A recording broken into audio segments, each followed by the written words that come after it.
Huh? I cannot pass through. Is it because I have no physical body?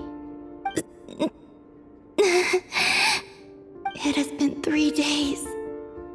My strength is all but completely faded. Can I really hold on until Moon Prayer Night?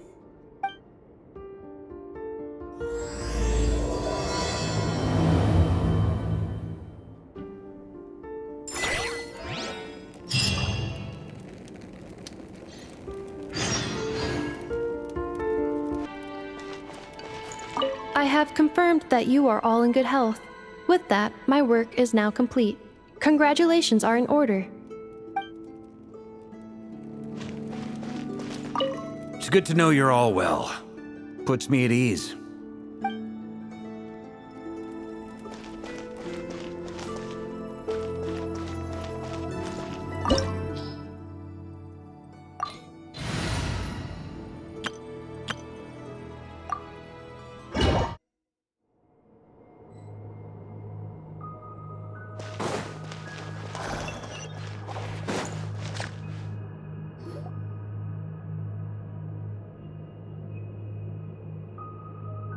Are these people...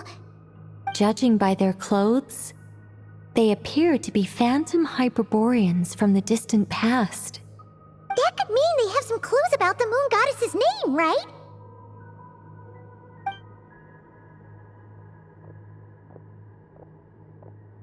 Hey there! Could you tell us what the Moon Goddess's name is? Sorry. That's probably a weird question, huh? How do we explain this? The moons are long gone, and their goddesses are dead. Their names no longer mean anything. When a new moon goddess is born, we will surely know her name. We have used every last resource at our disposal. All that remains is to wait, patiently and quietly.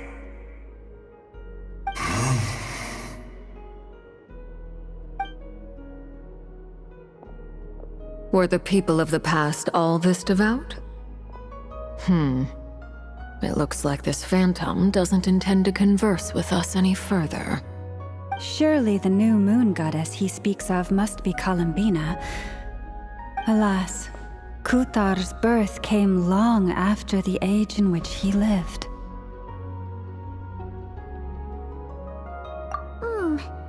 But, maybe if we find a phantom from a more recent age, they might know Columbina's real name. True. Keep an eye out. We should be able to tell which era they're from by the clothes they wear. Yeah, you've been pretty talkative this whole time. What changed? Oh, nothing. I'm fine. You all make good points. When the Hyperboreans speak of moon goddesses, they mean the 3 from truly ancient times. I can't imagine they would know anything about our current moon goddess. There once was a time when the moon goddesses blessed them greatly and protected them from harm. So, when the war between the gods and dragons plunged the world into chaos, it seems they looked once more to the moons for help, praying for a new goddess to be born. Yeah, that checks out. Let's continue on. Who knows what else we may discover? There's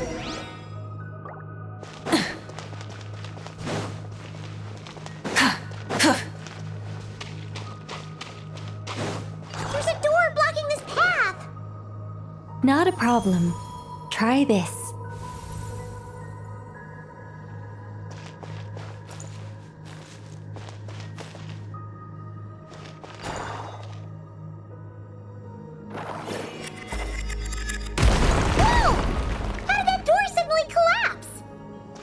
This device was maintaining the door's integrity. Remove the core, and the device stops working.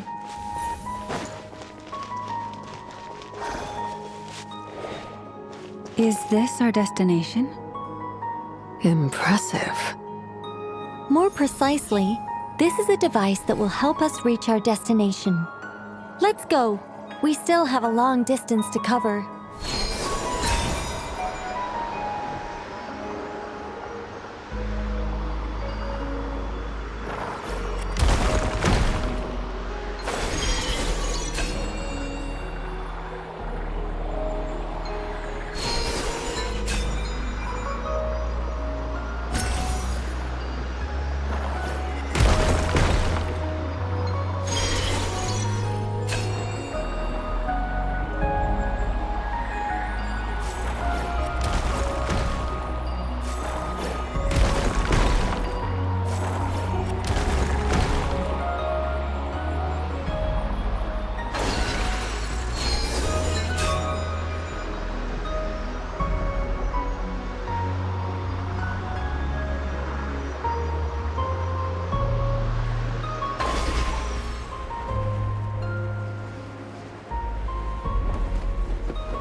Let's try that device again. Remember the door from earlier?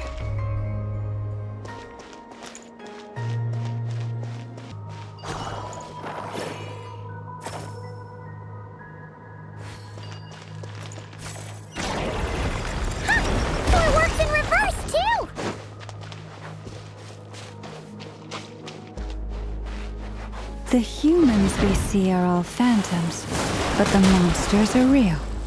What a fascinating place. There'll be plenty of time to admire it later.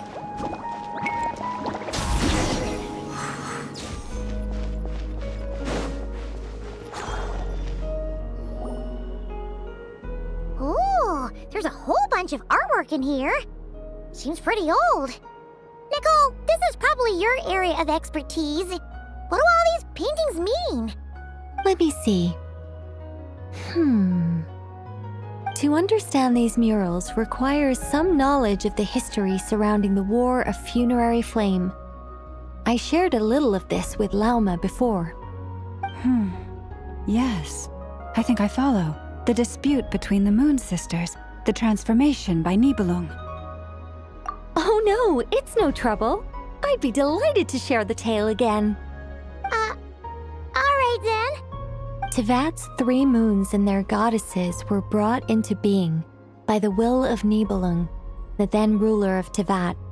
But when the heavenly principles came, they changed the world completely, down to its very foundations. The moon goddesses were nowhere near strong enough to challenge this entity. But the heavenly principles did not view them as heretical entities that had to be removed. Essentially, the 3 moons existed to keep this planet alive and operational, which did not directly conflict with the heavenly principles' aims. Nevertheless, the inherent precariousness of this arrangement would soon be revealed. Nibelung returned. Yes. He did, and thus began the War of Funerary Flame, a battle for dominance between Nibelung and the heavenly principles. Discord would soon emerge between the 3 moon sisters. One would voice the opinion that they should follow Nibelung, for it was he who first hung the moons in the sky. Another would argue that taking sides in the conflict would only bring the world closer to ruin. There was no telling where it would lead, especially since their creator had returned, bearing the perilous power of the abyss. Nibelung would eventually discover their disloyalty. He had all 3 imprisoned before transforming the moons into weapons with which to fight against the heavenly principles. What? Weapons? Yes, the very moons that had once defended the planet became instruments of death and destruction, striking terror into the hearts of all living things. And although the heavenly principles and the 3 moon sisters had once been at peace, it now seemed that the moons posed an unacceptable threat to Tevat. It is possible that the heavenly principles did not know of the goddess's imprisonment. If so, the weaponization of the moons would surely have been viewed as an intentional breach of the peace agreement. Regardless of who knew what, when, the heavenly principles shattered 2 moons and flung the other beyond the skies. Whether the goddesses managed to escape Nibelung's captivity after his fall, nobody knows. But this much is certain. From that day on, the moons no longer belonged to Teyvat. The rejections slowly drained their power until eventually they passed away. So that's the full story. You say the moons ceased belonging to Teyvat from then on. Why then would Columbina be born here? That is perhaps due to the lingering connection between the Frost Moon, which was not shattered, and this world. You could see it as the 3 sisters' dying wish. They never desired war. All they ever wished for was to protect this land. I see. If the final fate of the 3 goddesses is as you say, then Columbina faces the same grave danger. Our investigation has yet to bear fruit. We must hurry. Yeah, you're right. Let's keep going.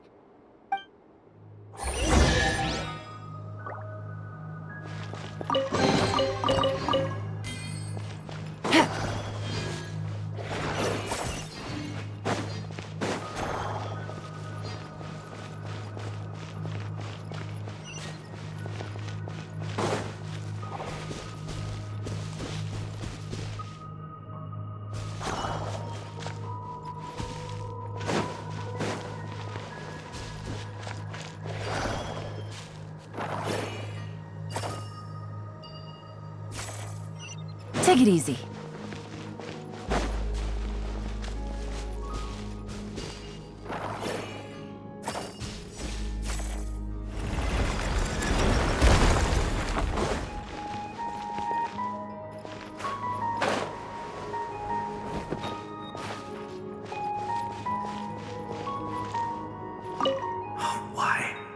Why do the creators of this world no longer show mercy upon their people? Remember his words. We must change our fate with our own hands.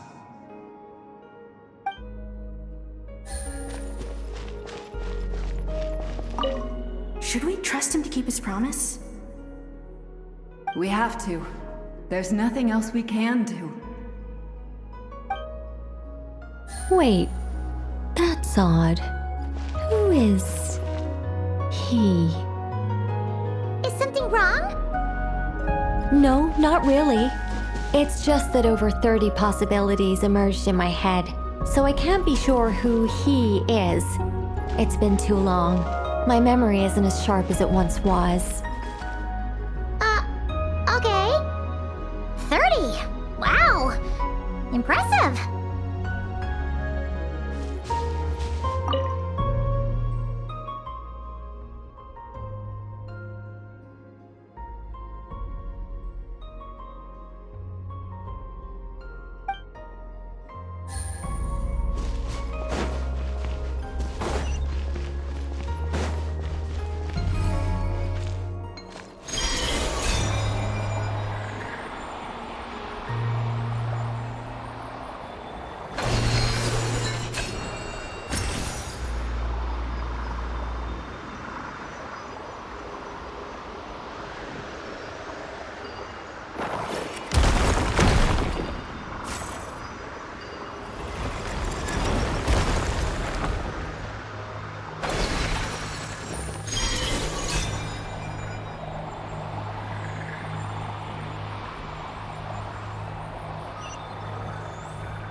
We're finally here.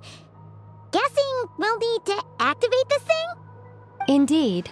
I was a little worried about that at first, but as we got closer, I sensed that the Kuvaki within it flows unimpeded. It should be functioning normally. The only issue is how to activate it. It's looking a little worse for wear. What about the cores from some of the other devices we've seen? Can we repair it using those? In all likelihood, yes. I imagine that would have been the Hyperborean's backup plan. Let's look for some cores.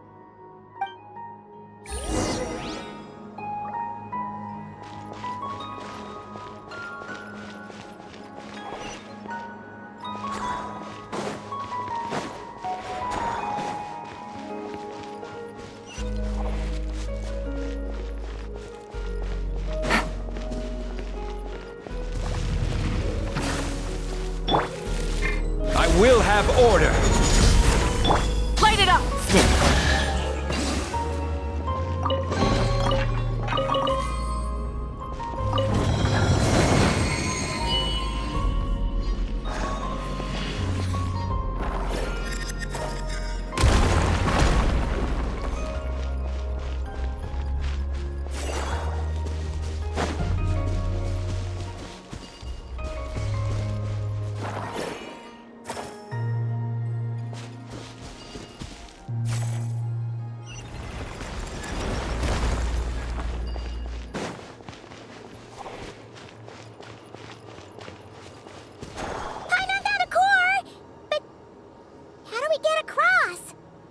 Walk up, then jump down.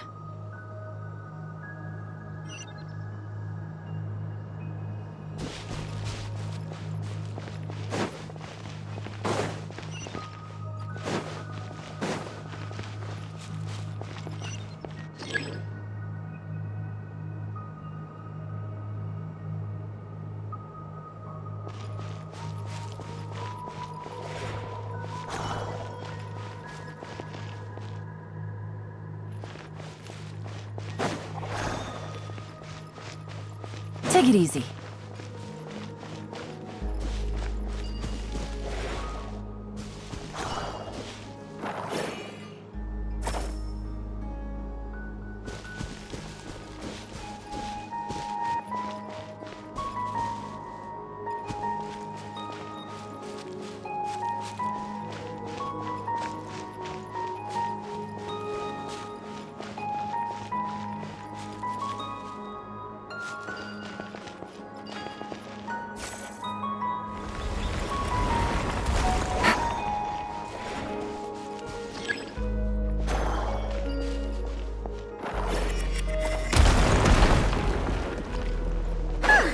Should be enough cores. Let's head back.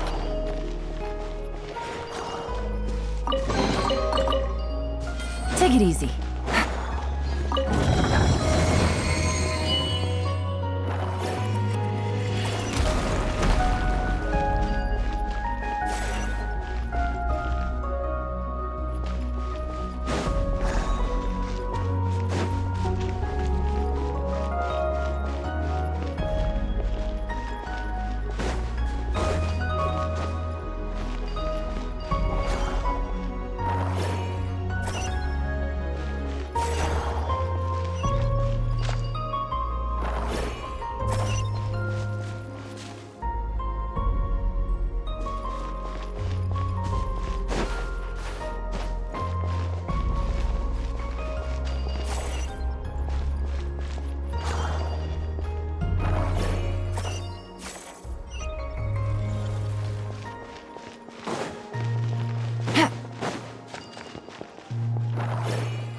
The device is up and running. It's hard to believe that the ancients were capable of constructing such things. Paimon sees our destination! It's right up ahead! Yes, let's go.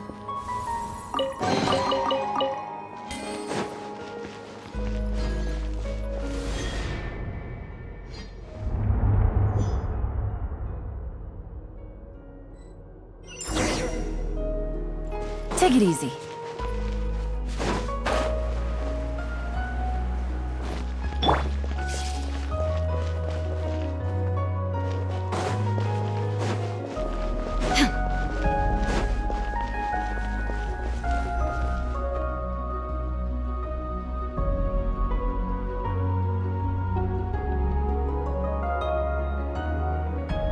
This is where the people of Hyperborea communicated with the moons. We need only place the moon marrow upon this platform on Moon Prayer Night, and we shall be able to open a portal to the moon and send our moon goddess back home. The assumption being, of course, that we can find her first. That's right. You want to know if it's safe there, don't you? And yet, she has no choice but to return. You know this. Oh, that's not the only issue here. This is the end of the line, right? We've explored everything we can. And despite looking at historical artwork and talking to people from Hyperborean times, we're still no closer to learning Columbina's name. If it's not too much trouble, could you tell me exactly what Alice said to you about finding her name? Oh, sure. What she said was... Then your first job is to find it. As a moon goddess, I'm sure she must have a name she identifies with. Neither Columbina nor Kutar is her true name, and she's never really accepted either of them. Is it not also possible that she has never had a true name? Not at any point in history? That would be a hard pill to swallow. But at this point, we may have to accept that that is the truth. No one knows how she came into being, and she certainly doesn't have parents in any sense that we're aware of. Perhaps she was never granted a name at all. But does that mean there's no way to get Columbina back? She's just gonna disappear and there's nothing we can do about it? Huh? Wait, why all this pessimism? Was it the way I phrased this question? You all seem to be taking this in completely the wrong way. Well, just because she's never had a real name in the past doesn't mean she can't have one now. What? Think about what Alice said again. She never once said that you'd have to find a new name, did she? Are you saying what I think you're saying? Yes. Names are anchors that connect us to the world. If she doesn't have one already, then all we have to do is create one, no? It's like... yes. Traveler, when you first arrived in Teyvat, do you think you would have turned around if someone behind you shouted, "Hey, Tumaini"? But what about now? I understand what you mean. Life is a long journey. Even the friends and family by our side can change over time. When people call you by different names, what matters isn't so much the words themselves, but what they symbolize. And of course, whether that resonates with you. Ether. So, close your eyes and picture the moon goddess in your mind. If you were to call out to her in this moment, what would you say?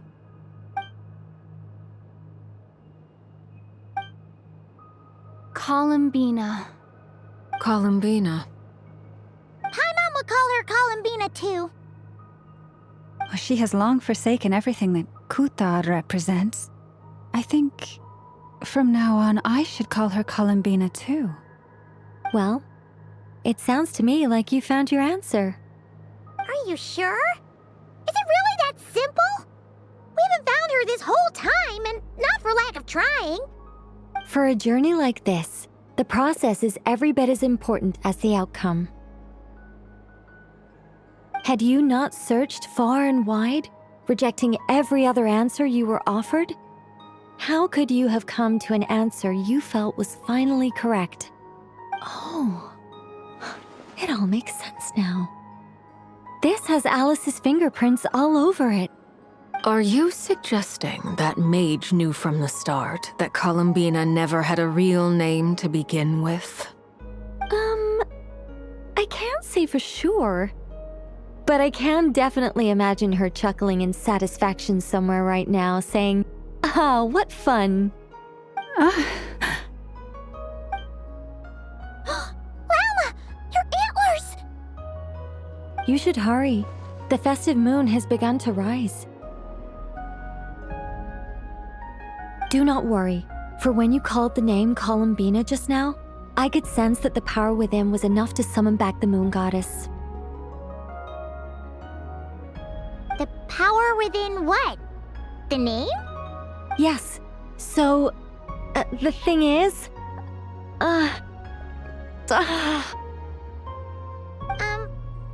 What's wrong now? This is so annoying. I really want to explain how that whole thing works. Starting from the founding principles of Tevat and... Oh, I could talk about this for hours. But... Deep breaths, Nicole. Deep breaths. You're an angel. A sober, sensible, solemn angel who has her priorities straight. Okay then. Sorry for asking. Clearly a bad call on Paimon's part. Anyway, you all need to hurry. Last thing, remember how it felt when you called out that name. Then it is agreed. By the name Columbina, we shall find her. Then we'll throw her the best Moon Prayer Night party ever! And at last, we will send her home.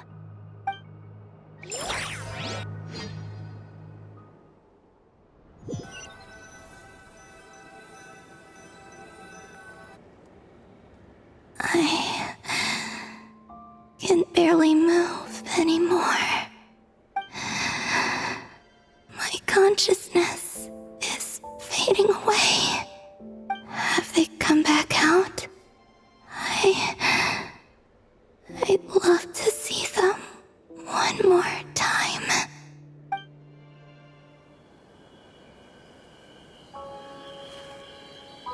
They didn't make it.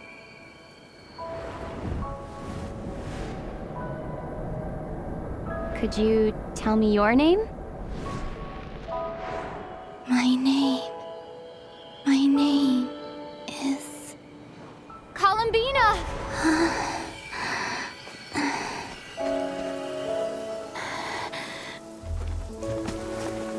Columbina!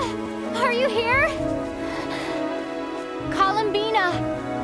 That's the name you gave when we first met. And it's what I've called you ever since. Columbina. It's a fine name. I have many fond memories of Columbina, and so do all of your friends.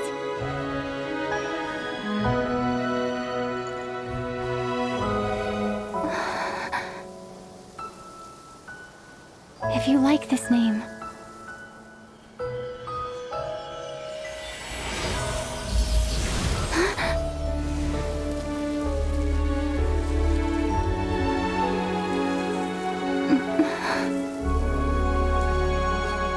looking for me?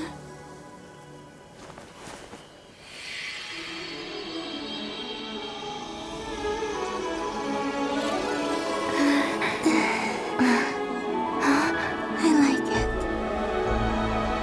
You can carry on using it. My name is Columbina Hyposelenia.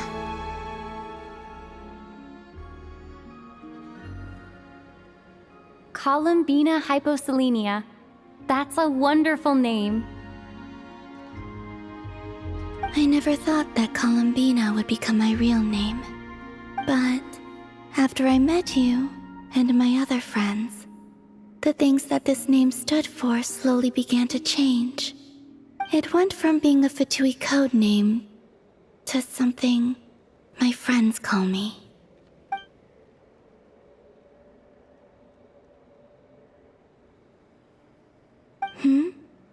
What is it? Why aren't you saying anything? I'm just so happy for you. Thank you. So, where's everyone else? We can go and meet them very soon. Everyone went to different places to try calling your name. Great. I'd like to thank them as well. Everyone's done so much for me. Searching for my name, entering those ancient ruins. Huh? Wait, so you were... Yes, I was there. Not physically, but my consciousness was still holding on. I followed you the whole way. Starting from when? You turned around and called out my name while you were in Nasha Town. Do you remember?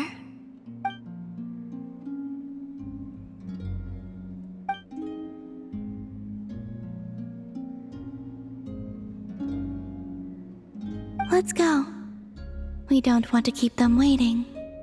Sure. In that case, come with me. But... Hmm? Before that, could you call my name one more time?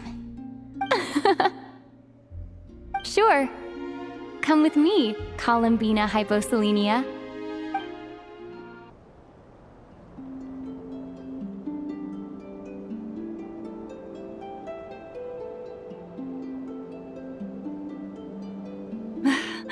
Columbina!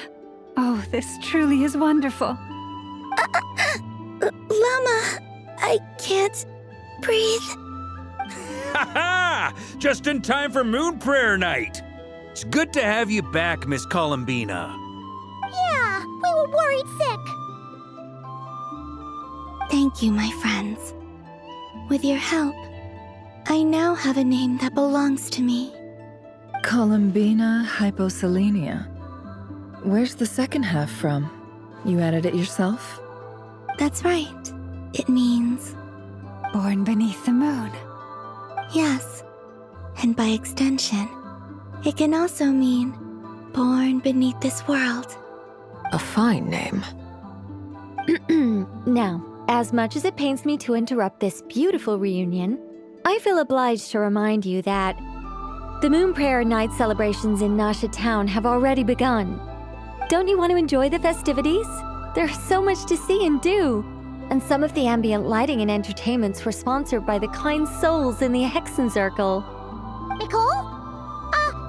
Why have you turned into Dodoko? So you're Miss Nicole. Thank you for helping us, and for helping me find my name. It's nice to finally hear your voice. You're quite welcome. Guiding lost people to hidden treasure is what we Seelie do.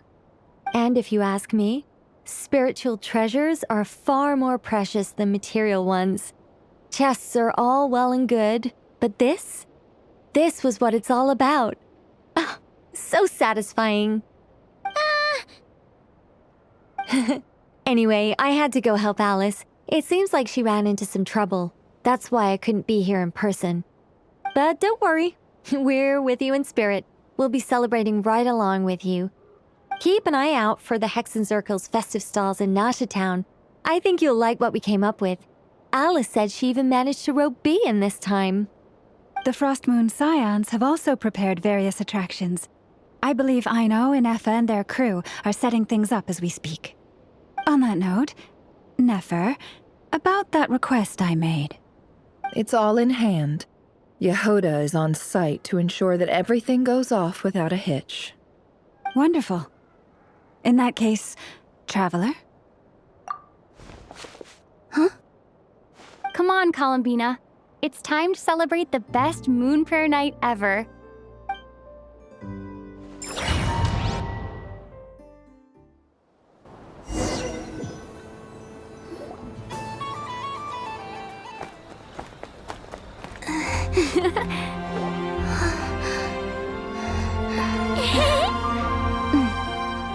Hey, young lady.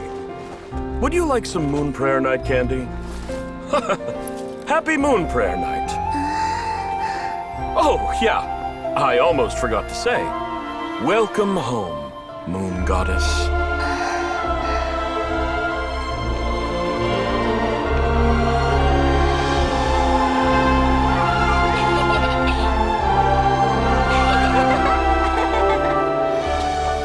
Welcome home, Moon Goddess.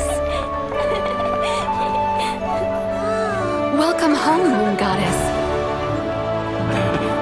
Welcome home, Moon Goddess. Turning Nasha Town into her home is a festive gift. A rather brilliant idea. Perhaps this is what Nod-Krai, Columbina's home, should have been like all along.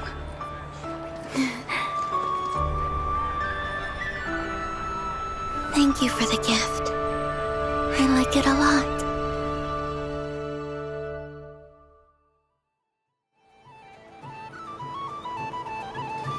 Feels like the surprise of my life. I do.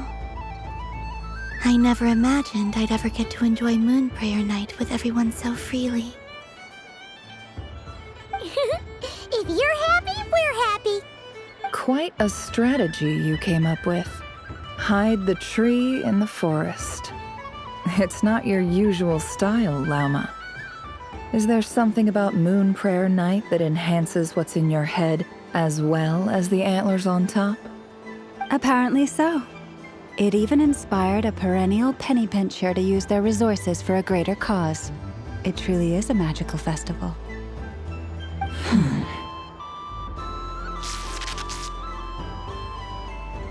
I see it now. This bickering is actually a sign of a strong relationship. Huh? What's everyone doing here? Oh! Miss Columbina, you're back! Yes, I'm fine now. Thanks for your concern. How's your progress with Alice's assignment? Very well indeed. I've never heard her sound so excited. Not like this. This time her excitement seems more serious. Seems like she's had a major breakthrough. She said she'll contact us once she knows more. In the meantime, we're free to relax and have some fun. Enjoy the time off while it lasts.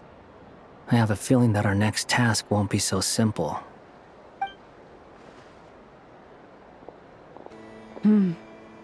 I should go. I still have a few things to attend to at the Frost Moon Scion stall. And I think I'll take a look around. With any luck, this once-in-a-year festival will come with once-in-a-year opportunities. Hold up a second. Where's Varka? I believe he made a beeline for the flagship the moment he entered Nasha Town. Ah, that's Mondstadters for you. They know what they want when festivals roll around. Goodbye for now, Columbina. I hope you have a wonderful night. I will.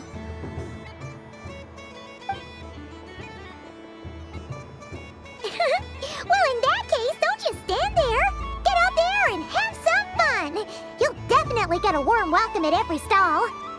Oh, also, take this map with you. It's a guide to the festival.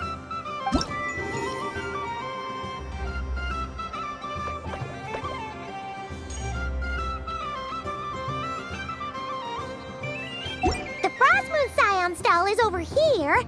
Lauma's invited a whole bunch of cute animals to celebrate too. Over there is the Hexencircle section.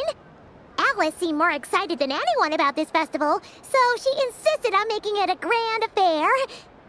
Oh, and then there's the Nasha Town local specialties, including... Actually, forget that. Better if you go check them out for yourself. Thank you. It looks like a lot of fun. You're not coming with me? We'll be around. But don't you want to browse by yourself for a bit first?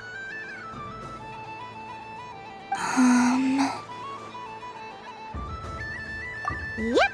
If you find something you like and want to try it out together, just give us a shout. We'll be right with you. Otherwise, just relax and enjoy yourself. There's so much on offer, so try to experience as much as you can. And don't forget to stuff yourself with all the delicious festival food!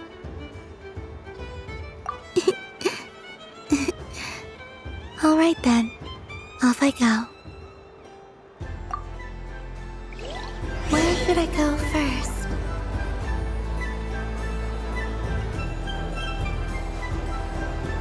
So this is the Frost Moon Scions area. It feels very familiar. But everyone looks much happier than usual.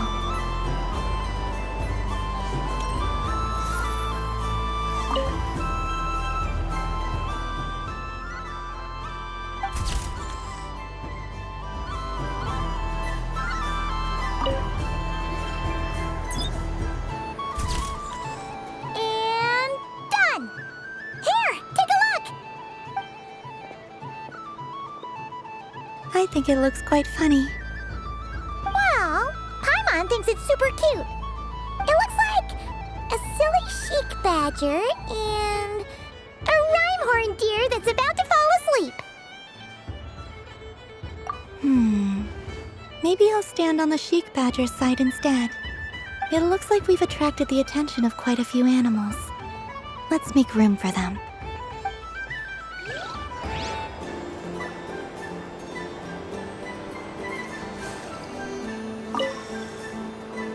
If this were any other day, I'm sure it would make for a great photo opportunity. But Moon Prayer Night has rendered my antlers uncomfortably large. Doesn't it look like this rhyme-horned deer has 2 sets of antlers?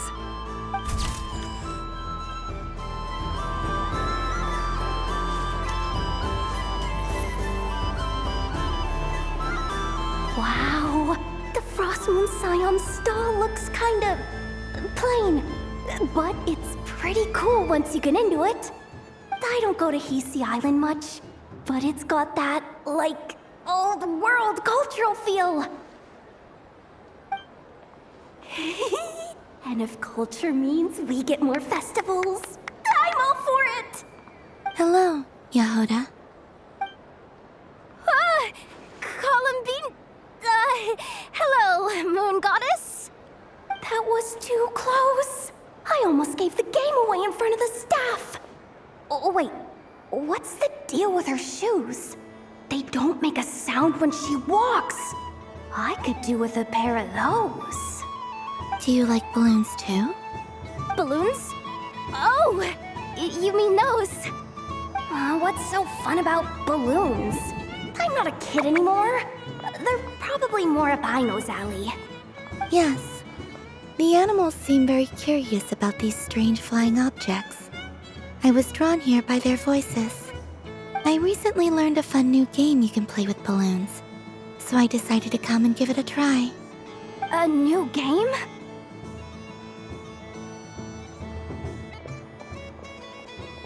Hello. Welcome home, Moon Goddess. Here to buy some balloons? Yes. Could you give me a few that haven't been inflated yet? Are you sure? I guess it's not a problem, but... Yes, please. Thank you. Uninflated balloons? But those are just little rubber pouches. What does she want with those? Would you like to play the balloon game, Yehoda? Huh? Sure. I guess. How do you play it? Wait here a moment.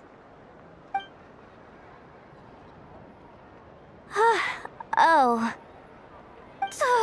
This is so weird. What have I got myself into now? I thought I saw Columbina nearby. Uh-oh! That's the 4th Harbinger! Although she's helped us out quite a bit, she's good people, right? Is she looking for Columbina? Oh, guess that's my ticket out of here. I'm not sure my heart can take being sandwiched between 2 Harbingers.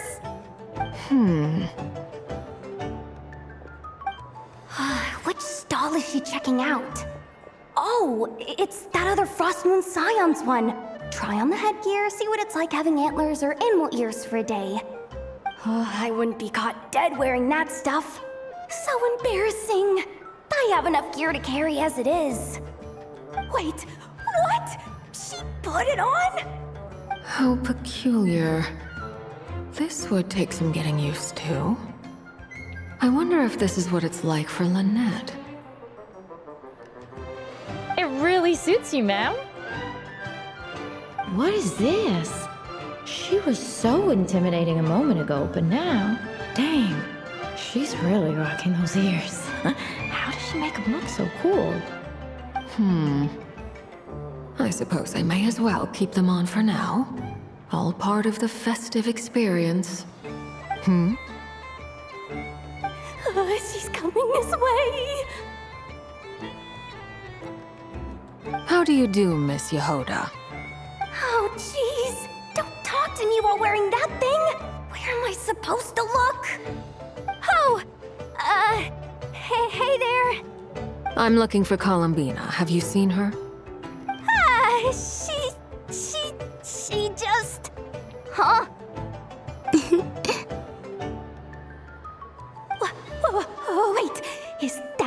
she meant by balloon game?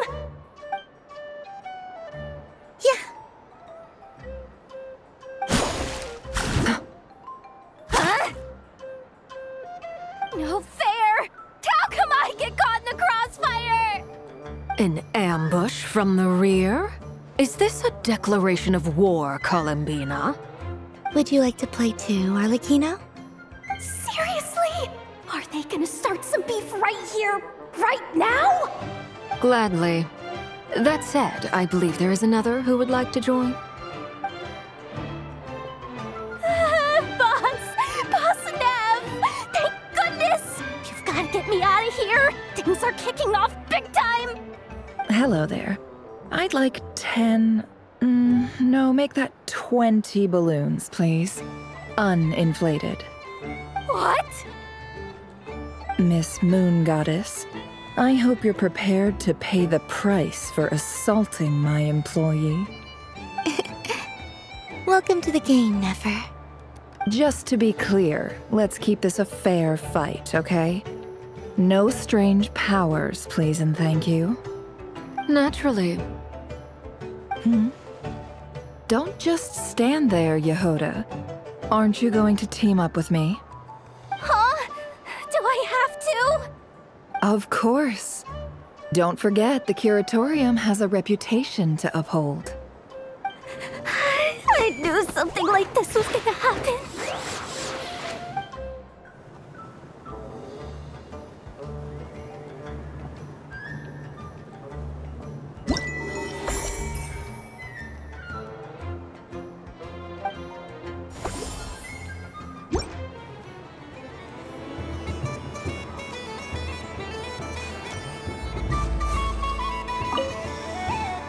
I've seen Linny and the other children play this game before. It would seem that it's not a bad way to relax, once in a while.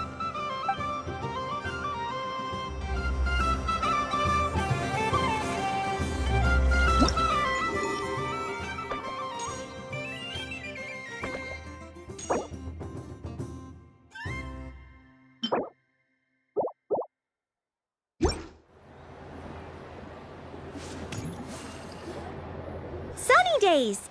I prefer sunny days. Ah, well, you are as warm as the sun itself, Moon Goddess. Very well. I believe your spirit animal has to be this most adorable chic badger. Wow! Thank you, Mr. Talking Magic Lamp. Have a very happy festival, Moon Goddess. Lance? That's you, isn't it? Shh. It's our little secret, my dear traveler in Paimon. Okay, sure, but why are you here selling sugar sculptures? Everyone celebrates in their own way. After gazing into the abyss and spending time around gravestones all year, what better way to relax than to see sunny smiles on the faces of the living? Besides that, I like to think of myself as a fair judge of character. I dare say matching personalities to confection suits me rather well. That's not what Paimon was talking about. Aren't you afraid that your true identity might be exposed? Should I be? There is all manner of magic in the air this moon prayer night, thanks to the work of the great mages. I see Miss Columbina is hiding in plain sight. Why should I not do the same?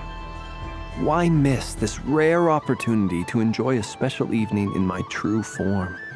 Fair enough. You got a point there. People who don't know you will probably think you're just a talking lantern. Well, now that we see eye to eye, what brings you here? Not a search for your spirit animal, I presume? Ah, well, actually... Here, see for yourself! Oh, this is... How wonderful. A beautiful idea. Yeah! We just met Barca, and he said that having everyone draw their own section was kind of boring. So, he did your bit for you. Ah, Varka. Ever the maverick. I see his artistic skills are truly one of a kind. In that case, I shall paint something on Mr. Albedo's behalf in a short while. What? Why not now? Ahem. Welcome home, Moon Goddess. Whew, that was close. Hello, Flint. She recognized you right away! What keen eyes you have, Miss Columbina. Especially considering they are shut. I did not see you. Rather, I sensed you. I can sense the fluctuations in Kuvaki all around me. One would expect no less of the Moon Goddess. Might I interest you in some candy? Yes, please. Excellent. I shall make some for you right away. Hmm? Something the matter, Miss Columbina? What about my spirit animal? All the other children carrying sugar sculptures are talking about it. Wait, is she taking the test seriously? Ah, my apologies. How could I neglect that? You are quite right, Miss Columbina. Every one of us has a magical creature living in their heart. Would you permit me to help you find yours? Yes, please. Do you prefer the day or the night? Night. Which of the 4 seasons is your favorite? Winter. Think of a perfect day. What is the weather like? Sunny, rainy, or perhaps cloudy? Rainy in the morning, sunny at night. What kind of answer is that? Forests, lakes, and open seas. Which do you prefer of these? I like them all. Imagine you opened your very own shop. What would you sell there? Moonlight, I think. Wow! Paimon would totally shop there. It wouldn't cost anything. You'd just need to visit. Aha! I believe I know what your spirit animal is. Here, for you. Oh, it's a Kohenki! Indeed. A free-spirited being with a deep love for all things here in Nod-Krai, who selflessly lends her aid to as many people as she can reach. It is the perfect fit for you, Miss Columbina. Thank you. It would be my honor. But you shall have to forgive me. We have known each other for quite some time. I doubt there is any answer I could give that would come as a surprise to you. So instead, would you accept this sugar sculpture as a token of our friendship? It's a lantern. Hey, why don't you two go enjoy your candy over there? Paimon wants to try out this spirit animal thing too. Right, Blintz? Come on, play ball. I got this drawing done. But I want to hear Paimon's answers. But it'll probably take ages. Paimon's a complex soul. And we don't want your candy to melt while you wait, huh? Oh. Okay then.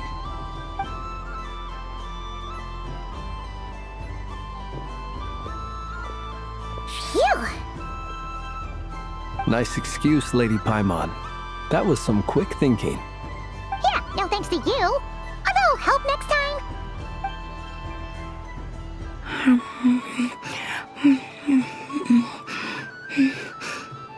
It's sweet. Is that Lockaberry? I wonder what flavor the traveler got. This way, this way! It's the candy-selling lantern! I'm coming! Of course. Traveler, maybe we can share? Yes. I found out recently that people share their food sometimes, so I'd like to try it. Or is that a no? Thank you.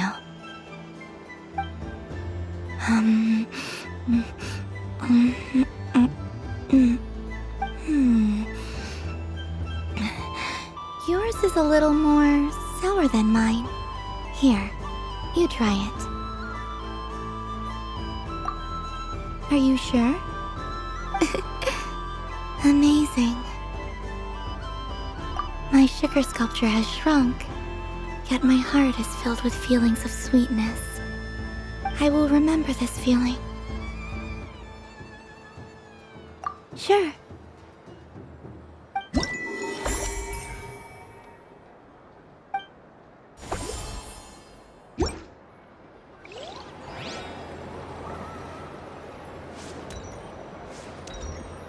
What's this? Should I give it a try?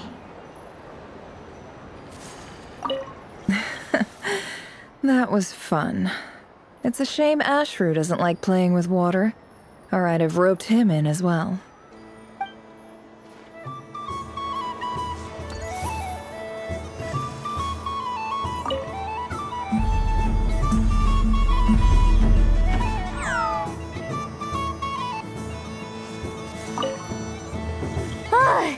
I just had a water fight with 2 Fatui Harbingers. Pretty scary, but also surprisingly fun.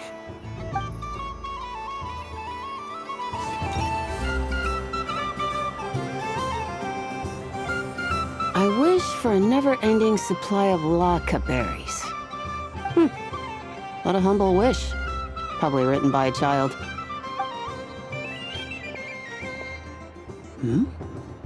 Is that Lauma the Moon Chanter?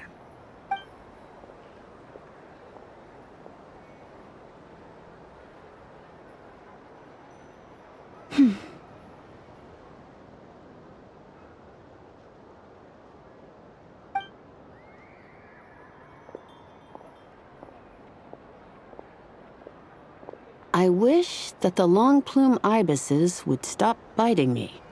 Oh dear, poor Lauma. All right, I'll write that one down for you. I got it. While everyone else is celebrating Moon Prayer Night, you're as busy as ever. I don't mind.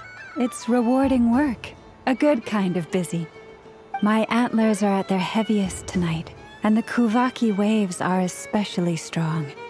But as I help these dear friends hang their wishes up, I feel a great peace within myself that is hard to describe. You see, they are all such beautiful wishes, and they are ones that we can fulfill by our own strength.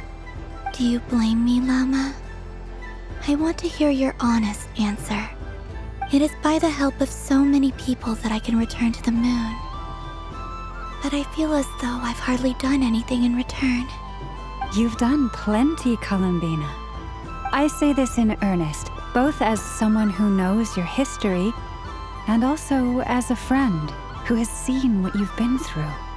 What about as a moon chanter?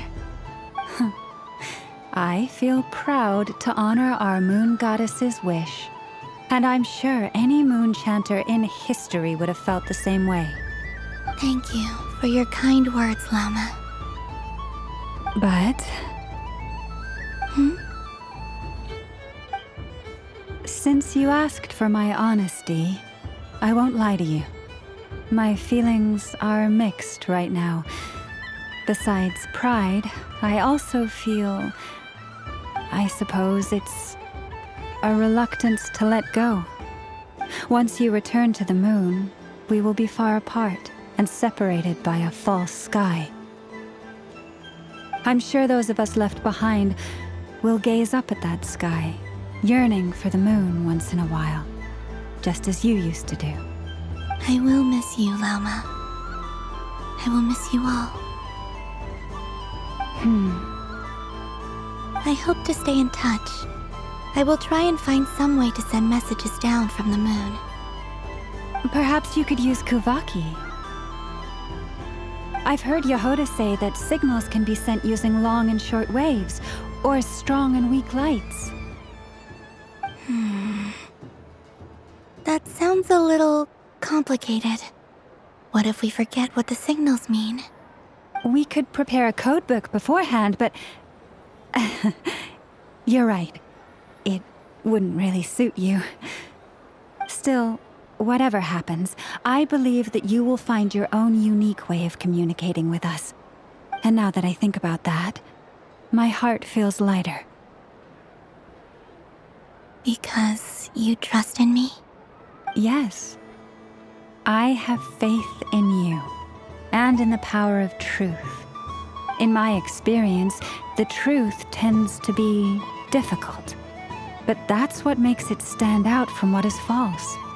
So I'm confident that your thoughts and your love will shine through the curtain of lies. We will know it when we see it. Thank you. Now, could you help me hang up my wish? Is this? I wish that all who dwell in this moonlit world can find a place to belong.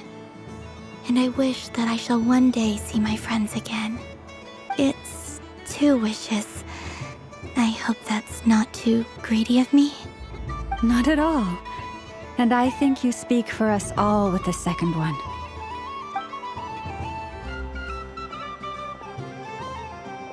I shall continue to pray until the day that all of these wishes come true.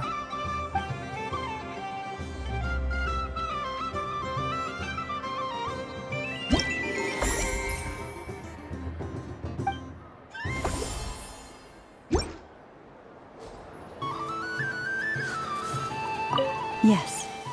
May everyone's wishes come true.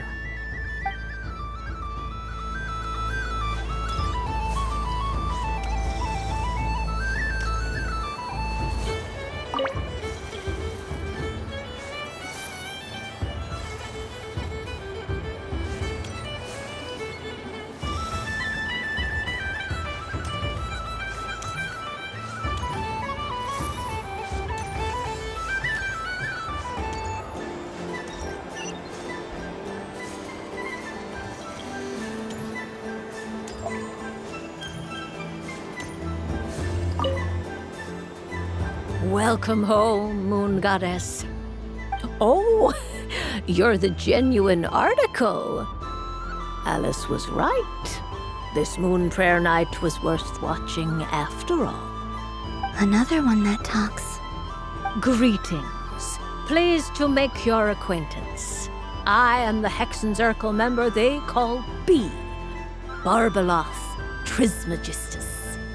Columbina Hyposelenia. Pleased to meet you too. Hyposelenia. A fine name indeed. Now then, Miss Columbina, do you wish to hear a mage's divination? Divination? The Frost Moon Scions used to ask me what would happen in the future. Is this like that? From the perspective of the one seeking answers, perhaps. As you look to your journey ahead, if you seek to understand the unknown, resolve your doubts, and soothe the confusion in your heart, divination could be for you. The unknowns on my journey. Of course, if one wishes to peer into fate, then hydromancy is the more precise option. But that is a complex affair, and to relegate that majestic art to the status of a festive amusement would seem somewhat uncouth. Besides, it is sometimes better to not know fate with great certainty. Hence, I shall use the suitably festive Luna Arcana to tell your fortune instead. It is more popular with the youth in any case. Lunar Arcana. Indeed.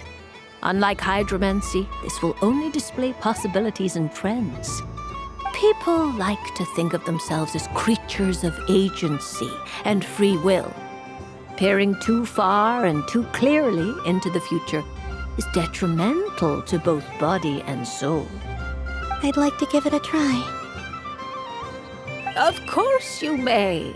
Come then, take a seat, Miss Columbina. Before we begin, are there any specific questions you would like to ask? Let's stick to general possibilities and trends, like you suggested. Ah, very well. Then I shall use the basic Lunar Arcana deck. Now, try to relax. Cast your mind upon the things you have experienced and the things you are soon to experience. I will shuffle the deck. Would you like to cut the cards yourself? You do it. No problem. Now then, to make things easier for the Seeker, that is to say, you, I shall decipher the cards from your perspective.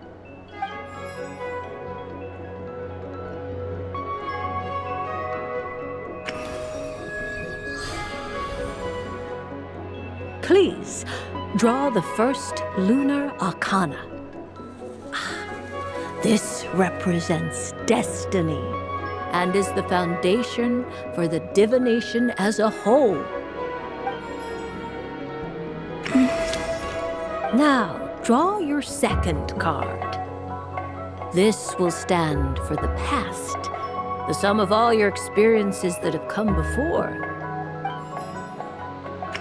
And now the third Arcana. This is the present, your interpretation of the current moment.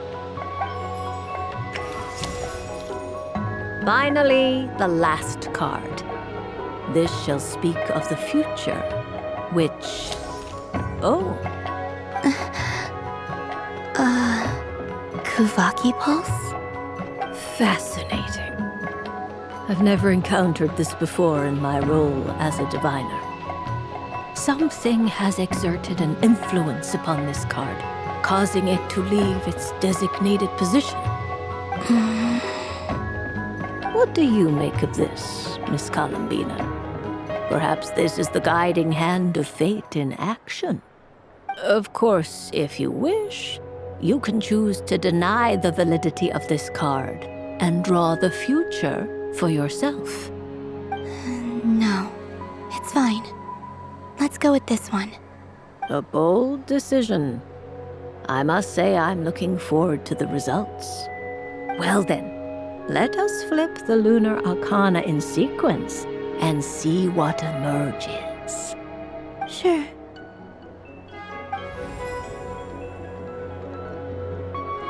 First, Destiny. No surprises here. The card that represents yours is the moon. The moon. Indeed. The moon can represent the truth at some times, but deception at others. False peace, destructive calamity, and the world-changing power that lies within. When the moon is placed on the destiny tile, it indicates that your destiny is not what it may appear on the surface. Instead, it may yet have a hidden side.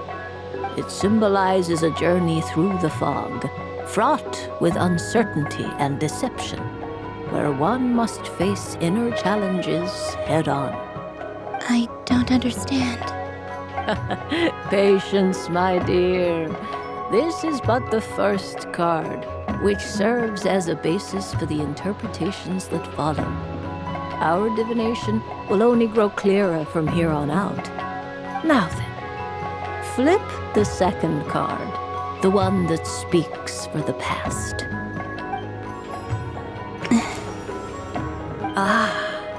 The Hermit, but inverted. Inverted? Yes.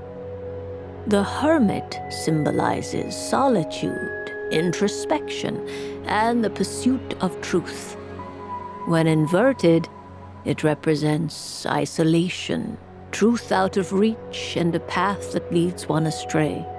Combined with the moon as one's destiny, the Hermit inverted represents a choice you made to stand alone in the past. It was a choice made not out of fear or arrogance, but for reasons that others could not perceive. You fumbled through the darkness without a guide, but you did not find your way. Rather, you went astray. More than once, it would seem. Is this about how I became Kutar despite not wishing to become a god? and how I joined the Fatui because I yearned for a place to belong. I suspect only you know the answer to this question. All is not lost. The past is in the past, and so it shall remain. Shall we look into the present now? Oh my. The lovers. One of the most interesting Luna Arcana. What does this one mean? This means that you have had an unprecedented emotional experience. The joy of finding your soul becoming intertwined with that of another. A precious and wonderful thing indeed. It's true. I've made a lot of friends recently, and they are very good to me. I like them a lot. That sounds lovely. I am most delighted for you. The lovers can also represent important decisions, perhaps related to a parting of ways.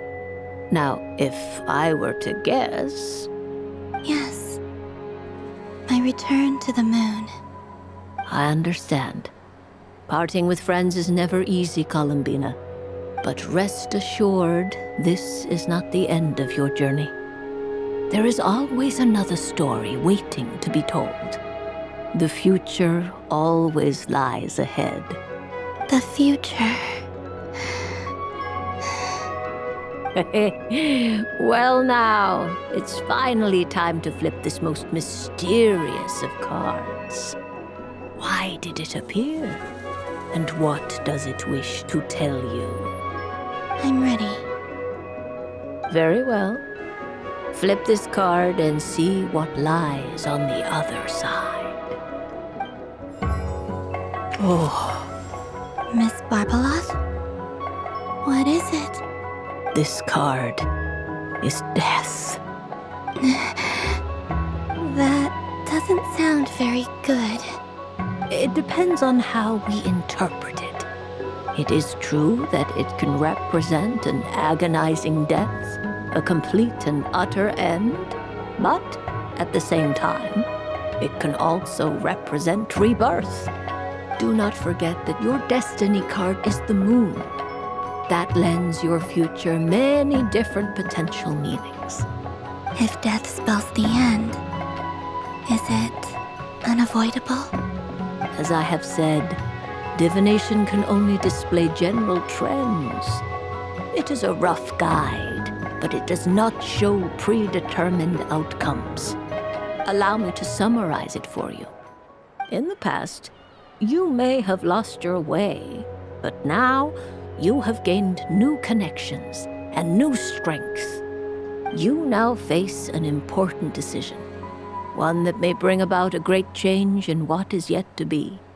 This change might, in turn, be the end of all things, or their beginning. But remember, everything is subject to change because of the moon present in your destiny. You must see the truth clearly and face your innermost thoughts. The truth. My innermost thoughts. Thank you, Miss Barbeloth. Don't mention it. Some people dislike divinations, for fear of glimpsing an ending to their story that they wish was not so. But I can see that you're different. The result of this divination will not sway your decision.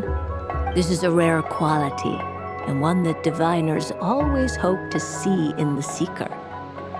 We are here merely to guide, not to exert undue influence. I understand. Go then and illuminate your future, Miss Columbina. The moonlight that shines from you now is most captivating.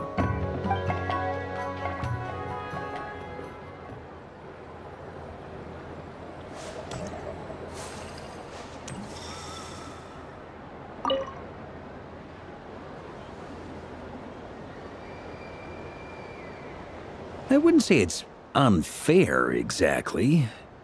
I mean, your voice goes right into people's heads. How would you explain that to the kids? You can't just explain it away as magic.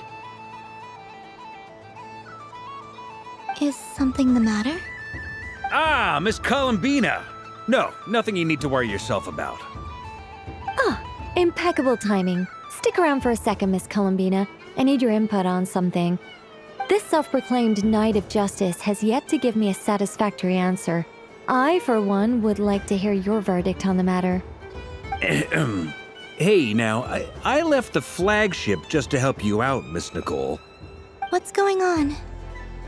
So Alice and I are both using long-range remote control spells that work on similar principles, allowing us to attend this festive fair in Dodoco form. Sorry, let me backtrack a little. While similar, there are some key differences.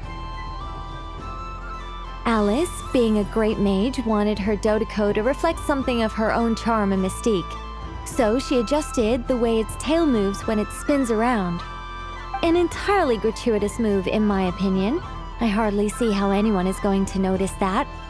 If anything, I'd say that anyone who stares intently enough at a Dodoco's tail to notice such a small detail is someone we ought to be highly concerned about. I only say this to emphasize that my question has nothing to do with tails. Now that we're clear on that, why is Alice's Dodoco permitted to interact directly with the children celebrating Moon Prayer Night, while mine is not? Your voice speaks directly into people's minds. See? Exactly what I said.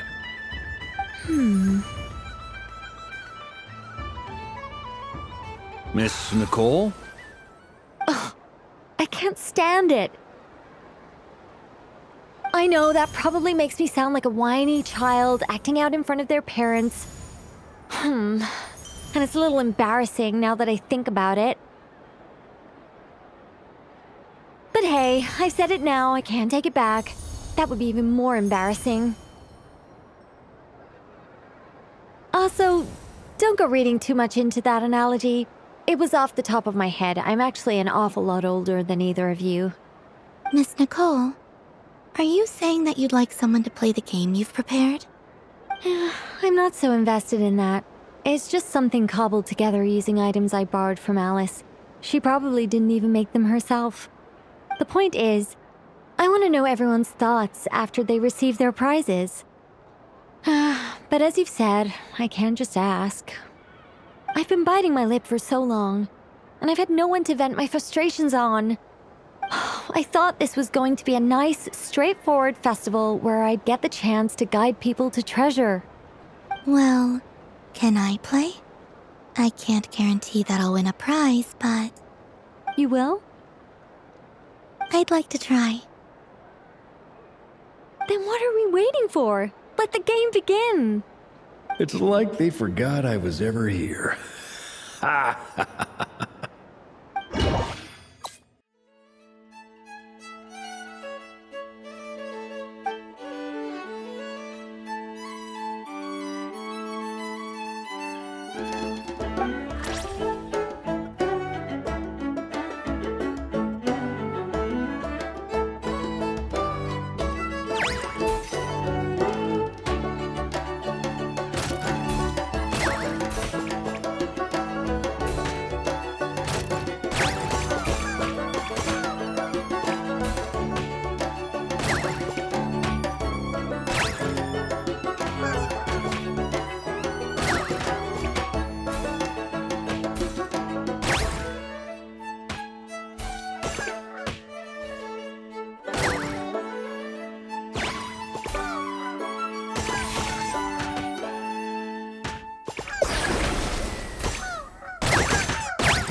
Congratulations, Miss Columbina!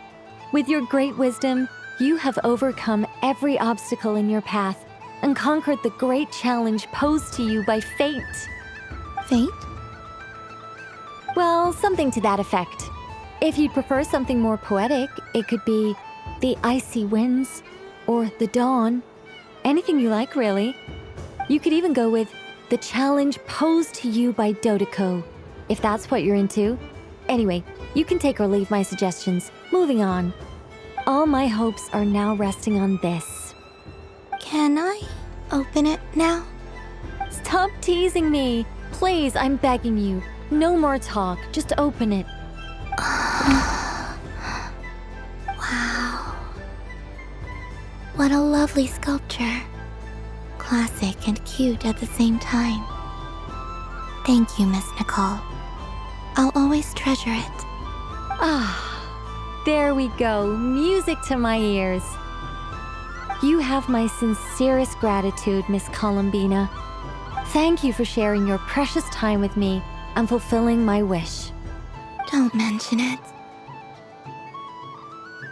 You've all done much to help me, and still, I'm the one receiving all these gifts.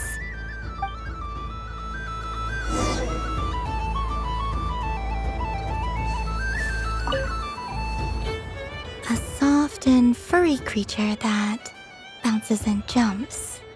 Welcome home, Moon Goddess. This one talks, too. Allow me to introduce myself. I am a Dodoko from a distant archipelago, the most mischievous of all my Dodo brothers and Dodo sisters. When the going got tough, I powered through, and when I met obstacles, I boomed them away. That sounds like a lot of fun. Doesn't it just? Oh, but then the trouble started. Recently, I found a lovely beach, the same beautiful jelly color as my hometown, and so I dove in to have a look, only to find it overgrown with seagrass and nasty little spiky fish everywhere, looking to turn me into a Dodoko kebab. I made it back to shore by the skin of my teeth, but my tail was sorely hurt. Couldn't you just boom them away? Oh, I wanted to, believe me. But I've heard that you, Moon Goddess, can understand animal speech. The last thing I wanted was to cause a gigantic fuss and get taken to court by a school of spiky fish. I'd be driven out of these waters for good, and my winter holiday would be ruined. And so, dear Moon Goddess, I was wondering if you might lend me your allegiance. Are you roping me into a crime? Oh, let's call it a once-in-a-lifetime carefree adventure. Does that sound better? All the festival goers tonight are dressed up as the Moon Goddess, but there's nothing to say that the Moon Goddess can't disguise herself as a Dodoko, is there? Besides, this is your home. You should be free to be whoever you wish. I'm afraid I'm not well acquainted with Dodokos, Madam Mage. Oh, that's quite all right. We Dodokos are innocent, happy creatures with a free-spirited nature. Many, like myself, are mischievous troublemakers. Others are lazy souls who like nothing better than to lie down on a nice rock and take a nap. In our eyes, every creature who yearns for happiness and freedom is a Dodoko. But perhaps in yours, we Dodoko are a fluffier and more mischievous breed of Kuhenki. Yes, that is a much easier image to follow. Oh, wonderful! Then let's play! Grab onto my tail and follow me into the sea. Time to settle some scores with the bad guys.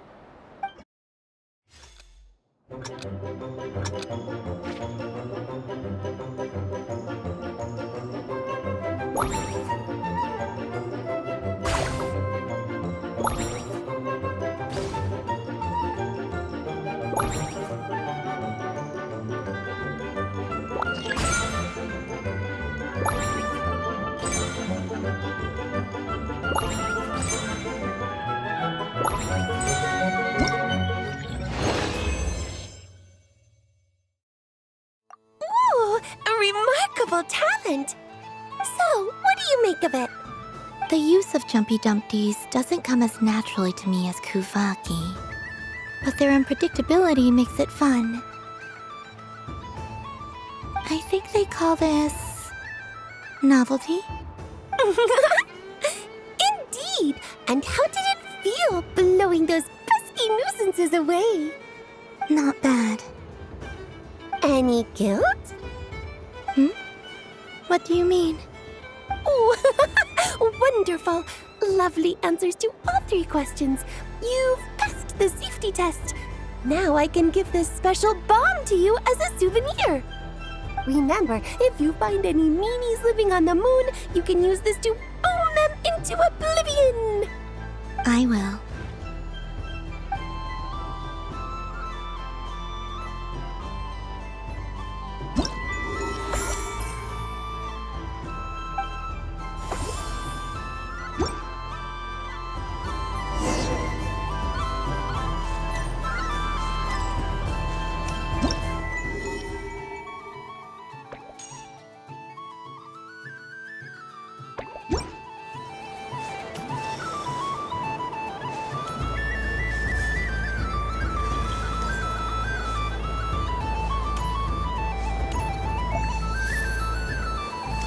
What's this? Should I give it a try?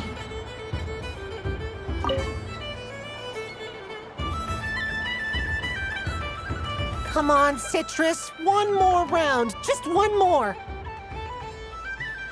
But my neck... oof. It's acting up again. You should take a break. Health comes first. Yeah, don't push yourself. We'll find someone else. Hey, don't look at me. I'm the referee. What are we gonna do then? Do you need any help? Yes, we do. We need one more player for our game. All right. Could you teach me how to play? It's really simple. You just throw the dice and move by that number of tiles. First one to reach the finish line wins. Rolling a hamster means you move 1 tile. A paper frog is 2 tiles, and a flying squirrel is 3 tiles. 'Cause they go the fastest. Okay, I get it. So, we're all set? In that case, please take your places and let the game begin!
The winner is Aristoppe! Well done!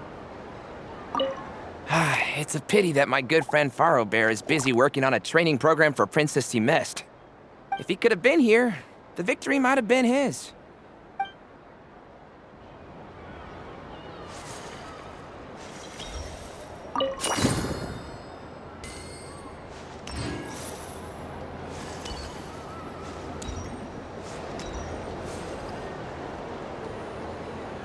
But I was aiming right at it!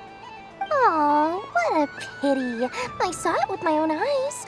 You were so close. So very close. not true. It dodged out of the way right as I was about to snag it. I'm sorry? You heard me. This paper frog can move. I swear. Dear, oh dear, what are you saying? How could a paper frog move? Unless you believe there really is magic in this world.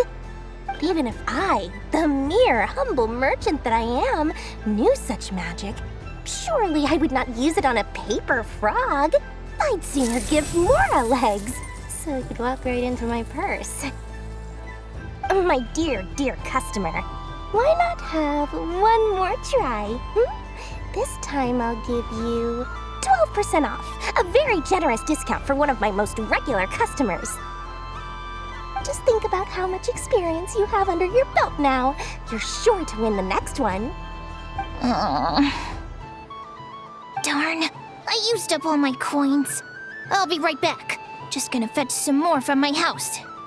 Take your time, but don't take too long. This event is Moon Prayer Night only. Miss it, and you'll have to wait a whole year before I'm back. Next customer, please. Welcome.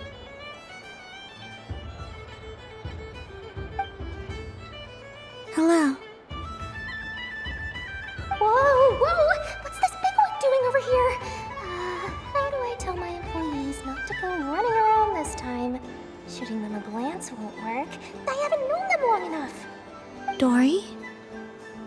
Why, hello there, Miss Columbina. Would you like to play my ring toss game?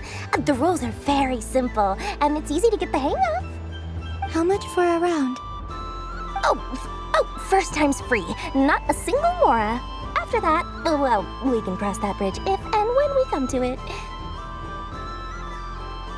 But with your sharp sharp skills, I'm sure you'll win all the prizes in one fell swoop.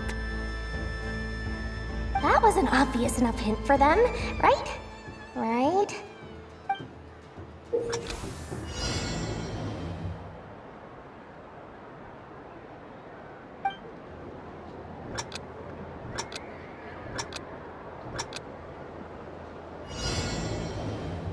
Here comes the ring! Oh, Peanuts.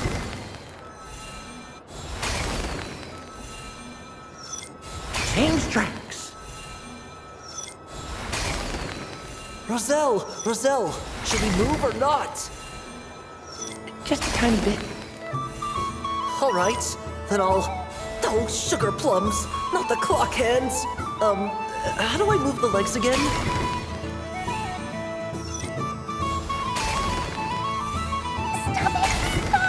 Stop dodging.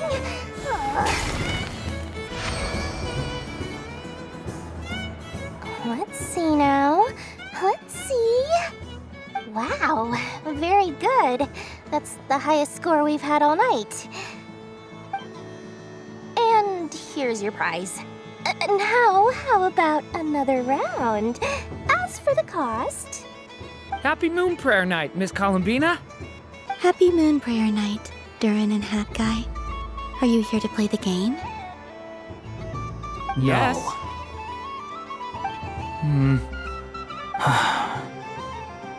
You said we were just coming here to say hello. I did, but then I recognized a few more people as I got closer. Do my eyes deceive me? Is that... It's our little dragon! He's all grown up! Someone's popular. Well now, since you came all this way, why don't you try out this lovely game we have going? First try is free! He'll have a go. I'll pass. It's only one free try per customer. You can't give your try to him. I'm aware. How has Elder Almond been lately? He's in great shape. He goes for a run in the forest every morning to stay fit and healthy. He tried to go boat racing with Firecracker a while back, but he couldn't even make it onto the Lotus Leaf. Firecracker was in fits of laughter. How about you, little dragon? Can you still fly? Yes, I can. But you've become less chatty. Has growing up been tough on you? We call that maturity. You know, the thing people sing about. The knight wields a sword of stone to defend those hearts that are made of gold. Stone is very heavy. That's what keeps them from talking too much. That's awesome! I want to be a knight when I grow up, too. Ring, here I come! Ha! Oh, the hat-wearing man. I never thought I'd see you again. You seem more determined than when I saw you last on the train. If you say so. Oh, I do say so. The people you once helped see it clearly. It's because you are once again on the right track. May the engine in our hearts propel us to the station of our dreams. I can move! I can move now, Roselle! What are they doing, running into the rings like that? You got them all so quickly! I have never seen anything like this in all my travels. Is this guy actually an old friend of theirs? But how? They're origami animals and clockwork people from a fairy tale. Getting to know them would be quite an arduous task, unless they share a hometown? I have to get to the bottom of this. Next time I see the Great Mage Alice, I shall demand answers. Thank you, Dory. I had a lot of fun. Now for your prize. Where did I put it? Give me a moment to dig it out. Oh, sweet grand prize. How I wish I didn't have to let you go. Good thing I've already turned a profit from the customers earlier in the night. Otherwise, I'd have wasted all my hard work. Okay, I'm back. What? I leave for 2 seconds and someone's already claimed the grand prize? Oh, well, these things happen, you know? Perhaps you'd be interested in one of the other prizes instead. We've got all kinds of wonderful goodies here. Is this the thing you wanted? Here, you can have it. Huh? But... Don't worry about it. It will be happier with you. Oh, thanks so much, Miss. Moon Goddess. Oh, goodness gracious, Columbina. Give me strength. How am I supposed to make any more money from this child at this rate? Daddy, look! That's the game I was telling you about! Forget it. She is the Moon Goddess after all. I'll think of some other way to swing this. Maybe I can try to hook this new kid. Huh? Oh, someone already won the grand prize. You can take mine if you want. What? Why? Why are all these bleeding hearts coming here to ruin my business? Happy Moon Prayer Night, everyone. Happy Moon Prayer Night.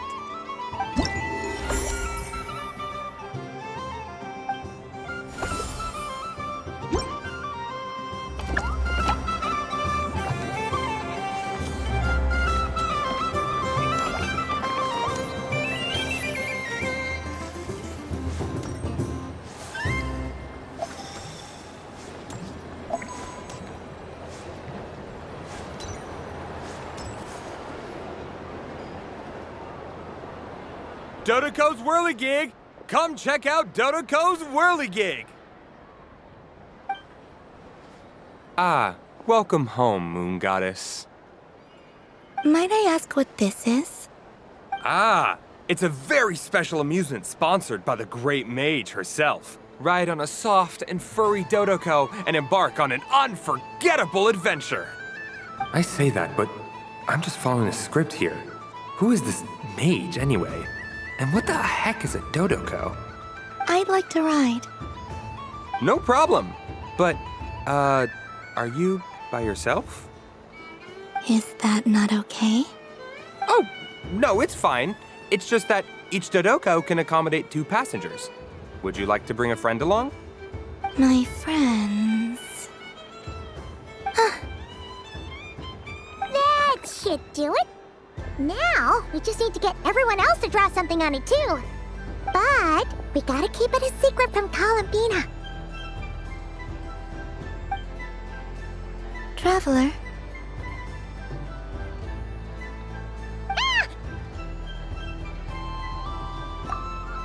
I want to go on that ride.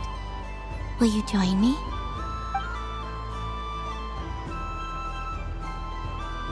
Let's go then. Don't worry. Paimon will do the rounds. You go have fun.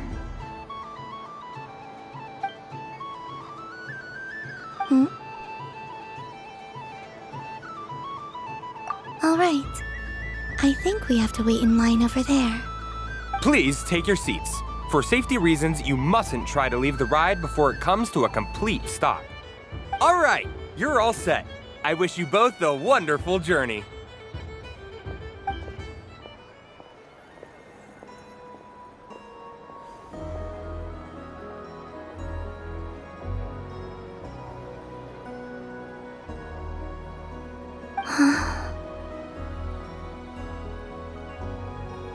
Not bad. It reminds me of riding a moon lane. Sometimes, the Kuhenki circle around me like this, playing their beautiful melodies. Yeah, I'm going to miss them.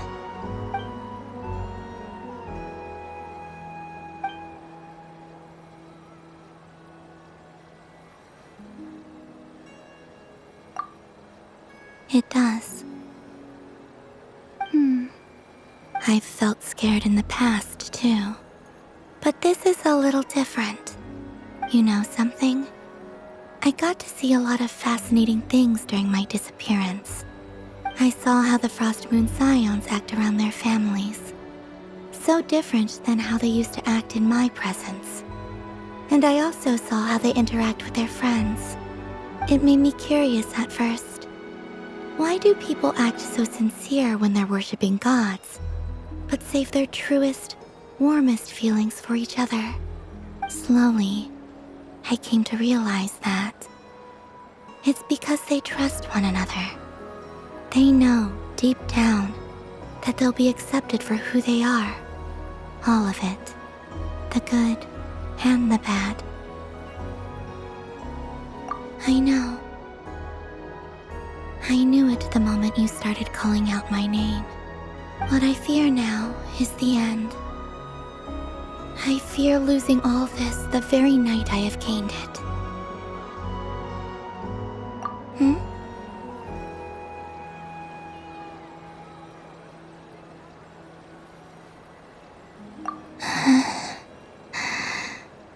Thank you for this conversation.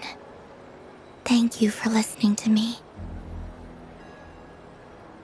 Don't worry. This fear I have, and the unknown that awaits me, they cannot hurt me. Not when I possess a treasure far greater. I just want you to remember this version of me, the real me, on this final night together. Dear passengers, Dodoko's awesome adventure has come to a close. Please leave in an orderly fashion, and we look forward to seeing you again in the future. Don't want the journey to end, huh? Don't worry, you two. There's always another adventure waiting just around the corner.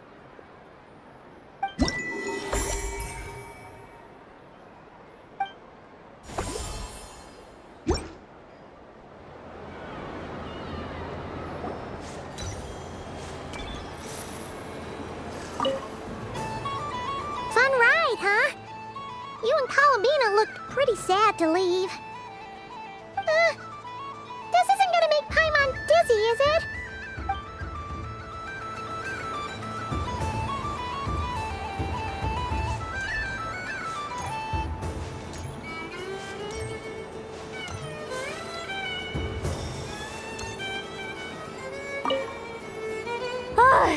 I just had a water fight with 2 Fatui Harbingers. Pretty scary, but also surprisingly fun. What's this? Should I give it a try?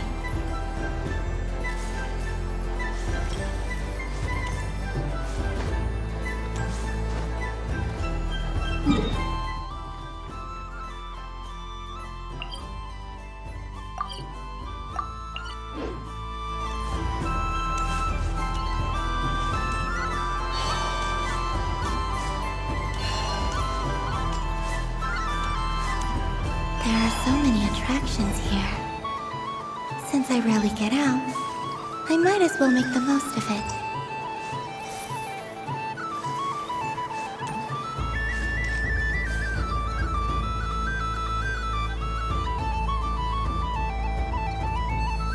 This doesn't make any sense! How am I losing every single time? Wait, Inefa, you're cheating, aren't you? Yeah, that must be it. I am not cheating, I know. Uh-oh, sounds like Inefa's turning into a big baloney bot. I think it's time for some serious maintenance. Moon Goddess, help me. Miss Columbina, I know, is attempting to cheat. What the? I'm not the cheater! You're the cheater! How dare you throw it back at me?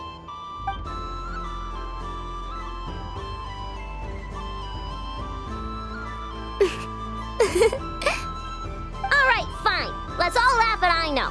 Just you wait till I get home, because I'm gonna make a game bot that can win 100% of the time. Let's see you laugh when I come back and beat your butts. You'll all have your heads covered in stickers when I'm through with you. We came to check everything was okay after all that yelling, but,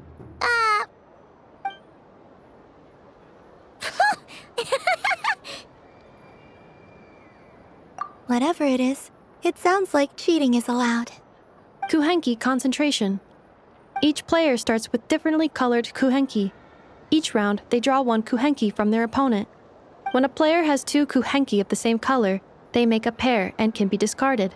Any that can't form a pair must be kept. The round ends when a player can't form any more kuhenki pairs, and that player gets a sticker.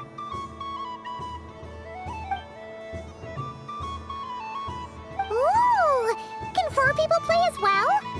That is fine, so long as the turn order is fixed beforehand.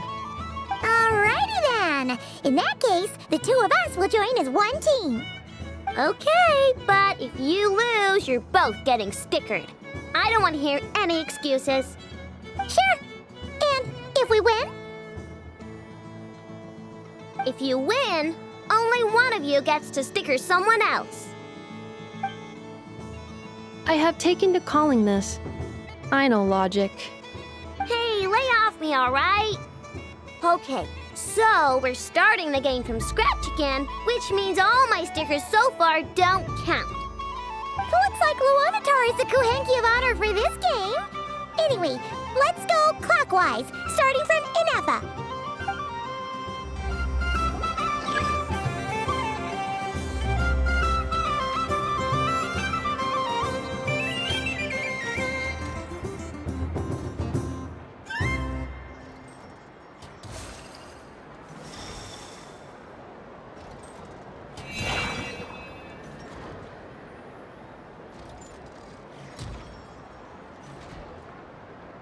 Nice! That's a pair!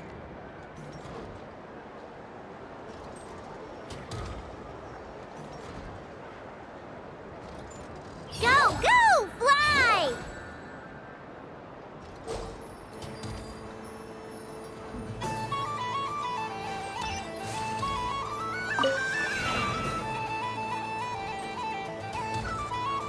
Go on.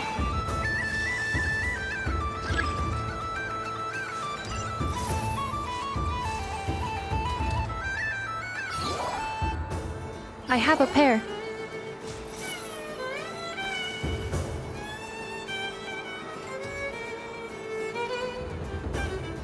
Uh-oh! We gotta pick up the pace!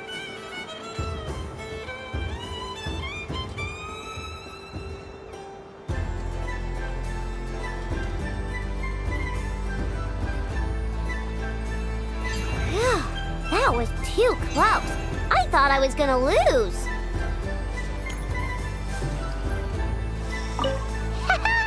Let's see who's gonna be the unlucky one!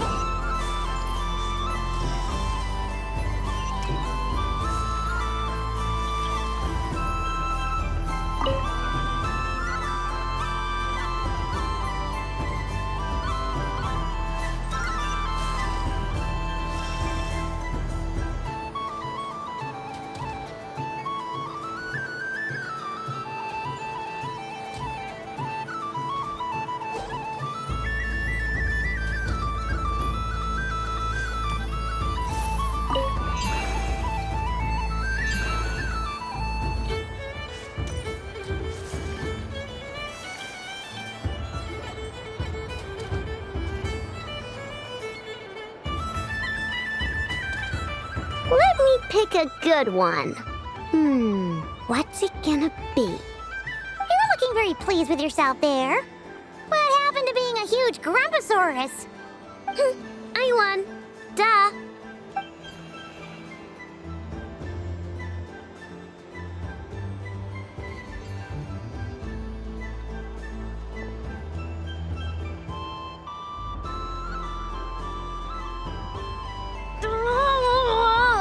Me again? Don't fidget too much, Aino, or the sticker's going to fall off. I don't care. If it falls off, it falls off. If a pair of Kuhengi get discarded, why not a pair of stickers? Huh? Huh?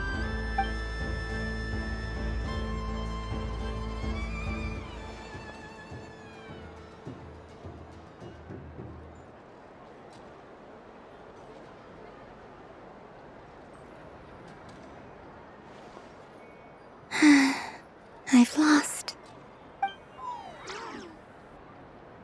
Sticker, sticker, sticker!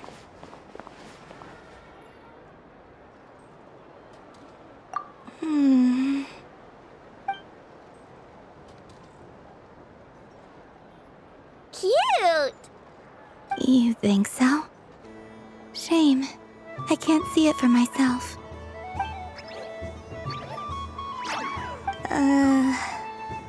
What did Luanatar say? She said it looks so cute that she wants me to lose a few more rounds.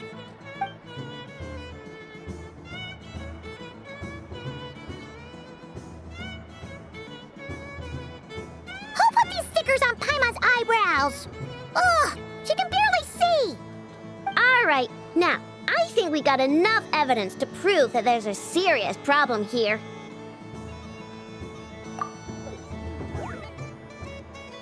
Yes, I agree as well. The culprit is... Inefa! Culprit? What did I do? Quit acting dumb, Inefa! You're not wriggling your way out of this one. I've been watching you. Not only did you remember whose side Luanatar started at, but every time someone drew a Kuhenki, you were logging it and calculating every last possibility. Which Kuhenki pairs were gone, who had what color Kuhenki in their hand, even our facial expressions. You were keeping track of it the entire time. Exactly! What Aino said! Putting aside the fact that running calculations is not against the game rules, do you have any evidence to support your allegations? But that's not against the rules either. So she admits it. She certainly does. All right, everyone grab a sticker. It's time to get Inefa back. But... Take that!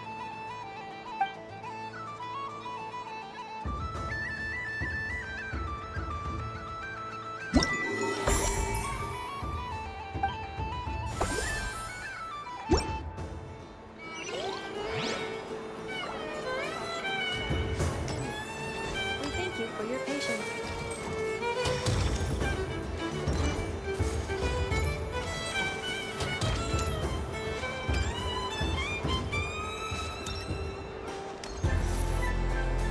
Moon Prayer Candy! Beautiful, tasty Moon Prayer Candy! Buy a whole box, share it with your friends and family! Candy? To share? I wonder what flavors everyone would like. Welcome home, Moon Goddess. Fancy a box of Moon Prayer Candy? Sure. I knew you would! Now, what flavor would you like? I'm not sure. What flavors do you have? Is this for yourself or as a gift? A gift for my friends. Ah, I see. In that case, I'd recommend apple, lockaberry, or midsummerberry. Those are the most popular. Do you have nocturnal blossom flavor? Huh. I've seen couples give those as gifts before, but I did not know they were edible. No? Okay then. Moonfall silver? You did say this was for friends, right?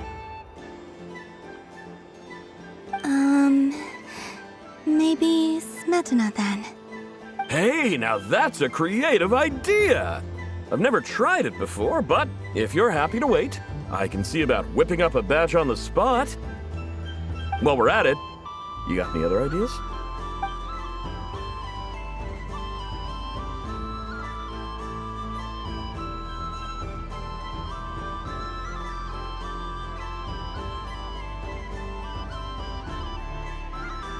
Here you go. Every flavor you asked for is in there. Thank you. I should be the one thanking you! You brought me a whole bunch of new business.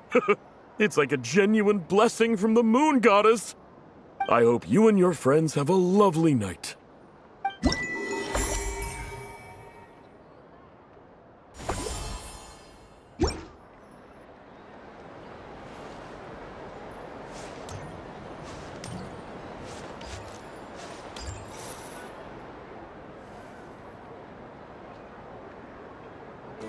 What is going on over here? It looks like fun. Hold it right there! You can't run away from me, Moon Goddess. Are you talking to me? Of course. Do you see anyone else here dressed up as the Moon Goddess besides me and you? Hey, come on! Call me by my title. Happy Moon Prayer Night, Moon Goddess. And the same to you. Anyway, there's no time to waste. Get ready for the duel of a lifetime. Duel? Meet my partner, Stacko. Come on out, Stacko. Well, don't just stand there. Let's see your partner. Partner?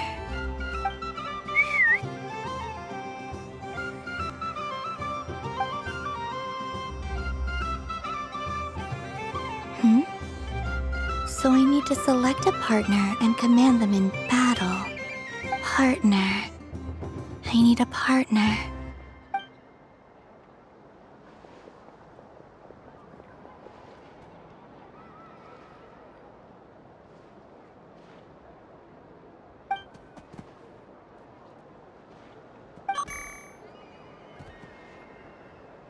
Whoa! Am I seeing things? Where'd you get a Kuhenki? They're super rare. That's great. But you can only bring one partner to battle against me and Stacko. No ganging up allowed. They all look so eager to be picked. Which one should I choose?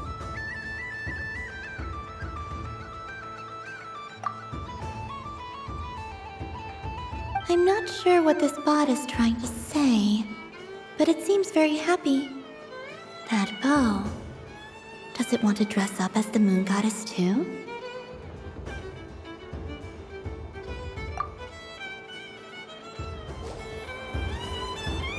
Testing! Testing! Oh, this is an emergency broadcast! An exciting battle is about to take place right here at the Nasha Town Special Arena! In this corner, we have the Moon Goddess and her robot partner. And in the other, we have the Moon Goddess and her other robot partner. Ugh, this announcer stuff is harder than I thought. Why does everything I say sound so dumb? If I could cringe any harder, I'd fold in on myself. Only one Moon Goddess can be victorious in this ultimate battle of destiny! But who will it be? There's only one way to find out! Now, without further ado, let the Battle of the Moons begin! I don't care who we're up against. Stacko and I ain't gonna lose.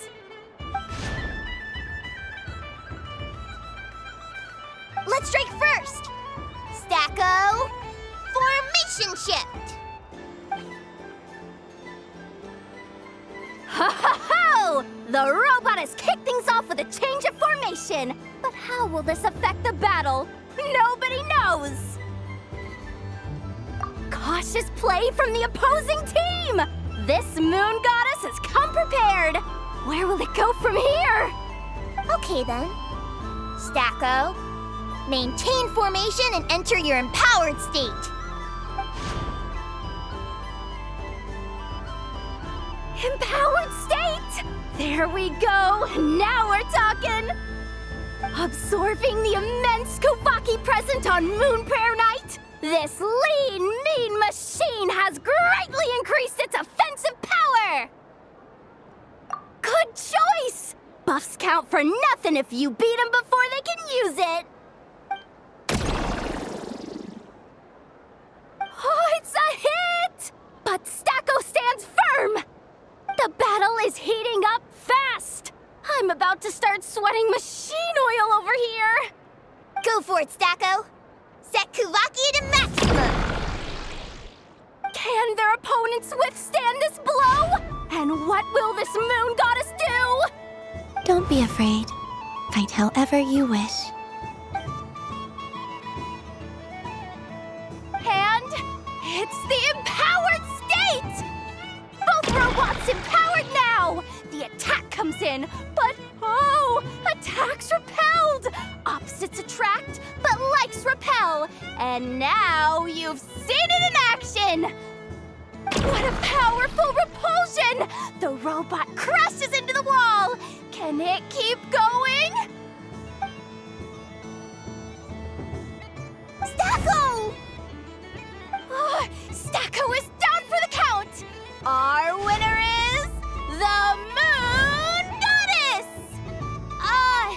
The slightly taller one, I mean. You did your best, Stacko. I'll take you to Ainos for a checkup right away, don't you worry.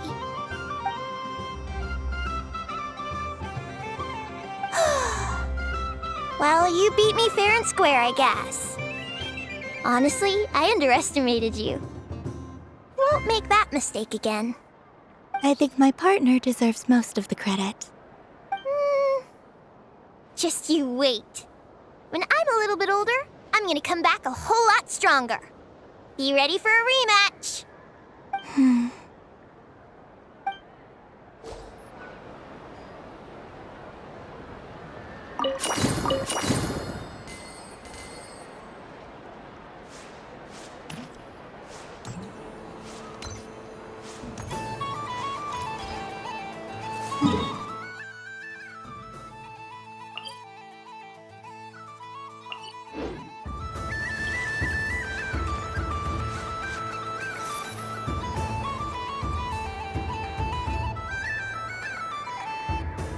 Well, well, look who it is.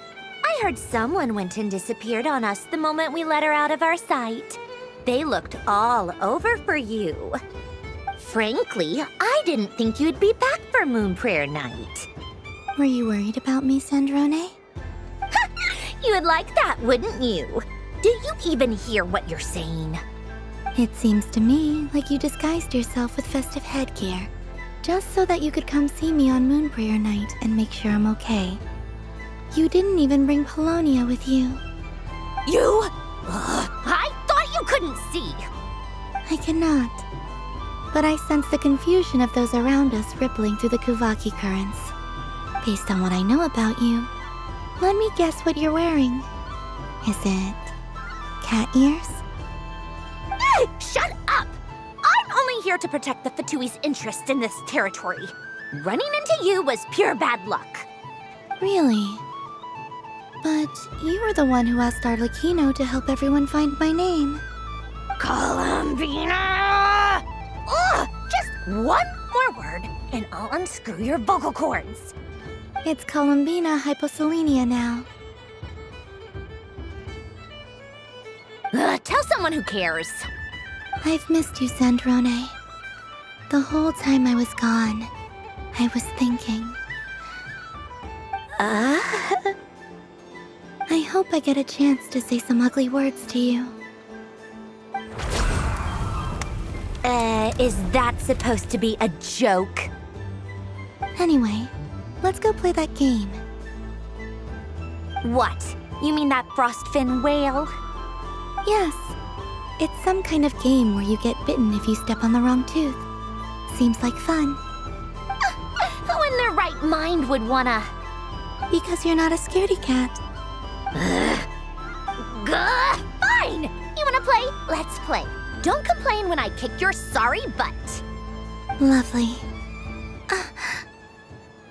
You old geezer! I'm gonna beat the pants off you! Just you watch!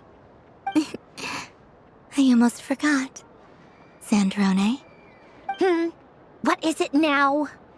You'd better not lose, or I'm going to beat your head in. What? Allow me to demonstrate since I'm feeling so nice. You just step on the teeth, like this.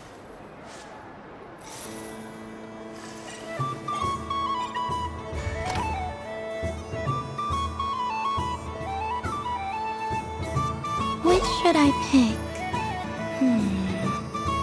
I'm getting a bad feeling from this one.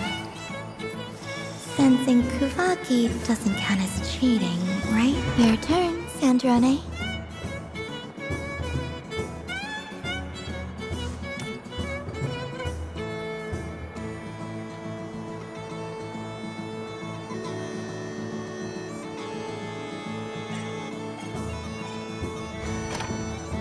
Don't come crying to me if you get bitten.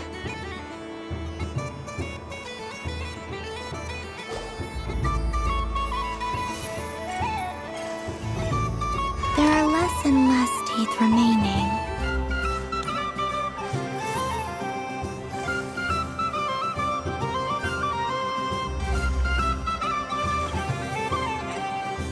Huh? What's that noise?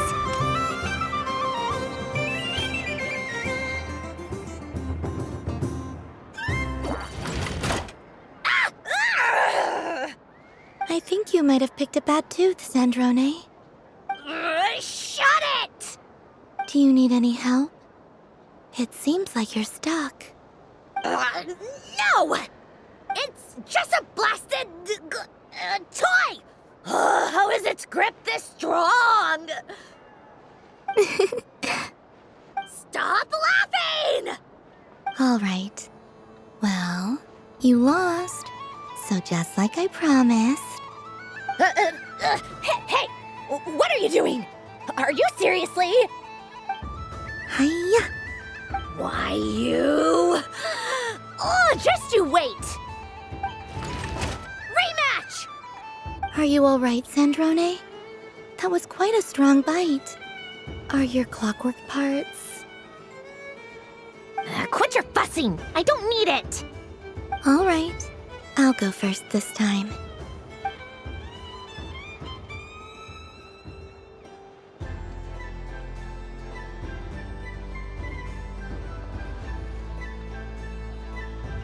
I see it now. She can sense which teeth are rigged. So I just need to avoid the same ones that she does.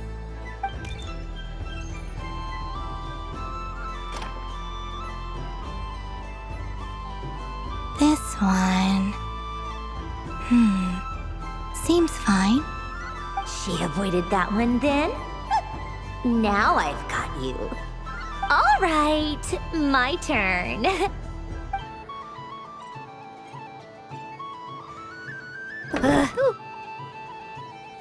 What?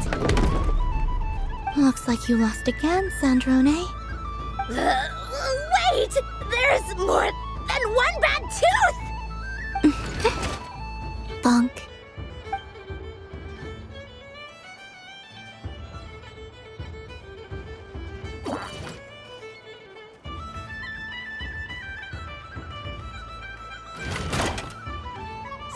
Stupid game! What idiot came up with this? Are you all right, Sandrone? You said some nasty things just now. Oh, I'm peachy. Should I let you bonk me on the head as well? Ah, forget it. Come on, bonk away. It can be your consolation prize for losing so badly. I told you, forget it! Gah, you've always been so annoying. singing right outside my door, inviting yourself to my tea parties, going AWOL. And now you're off to the moon or something. Of all my days with the Fatui, the times I spent with you, Arlecchino, and Rosaline, they were my favorite. I will not forget them. Just as I shall not forget this moment. We'll always be friends, no matter where we are, right? Who'd want to be your...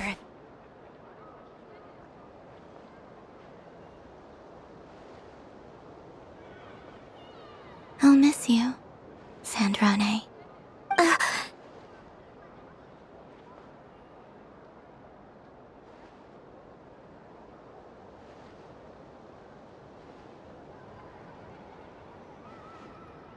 Goodbye, Sandrone.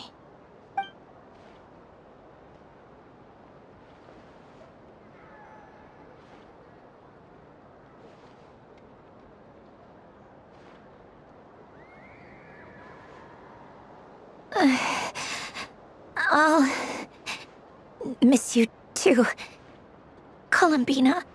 Sorry, what was that? Ah! Ah! Yeesh! No need to freak out. What's wrong? We've been looking everywhere for you. What do you want? Oh, nice ears.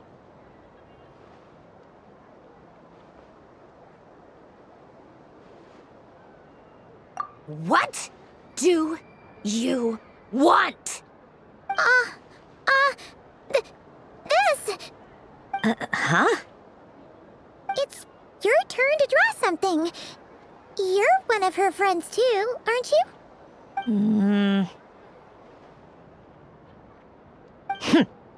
Doesn't know how lucky she is. Sorry? Nothing. I'm done. Take it. Oh, that was fast. Oh, and one more thing. Last time we spoke, you mentioned you were interested in the Narcissan Kreuz Ordo's research, remember? There were too many people when we last met, so we didn't get the chance to do this. What are you talking about?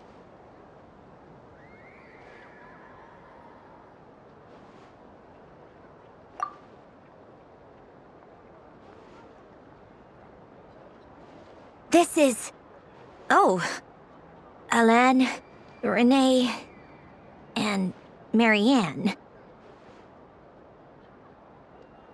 Huh. The Holy Blade. A savior's plaything. It's not about whether I approve or not. These people, they would sacrifice themselves for the sake of the world. Especially Alain Guillotin and Renee. That is something I would never choose to do. Still, I didn't know they had any pictures left from that time. If I'd have thought to bring a camera, I'd have... What? Yeah, of you being bitten by the frostfin whale and Columbina bonking you on the head. Tear it up! Now!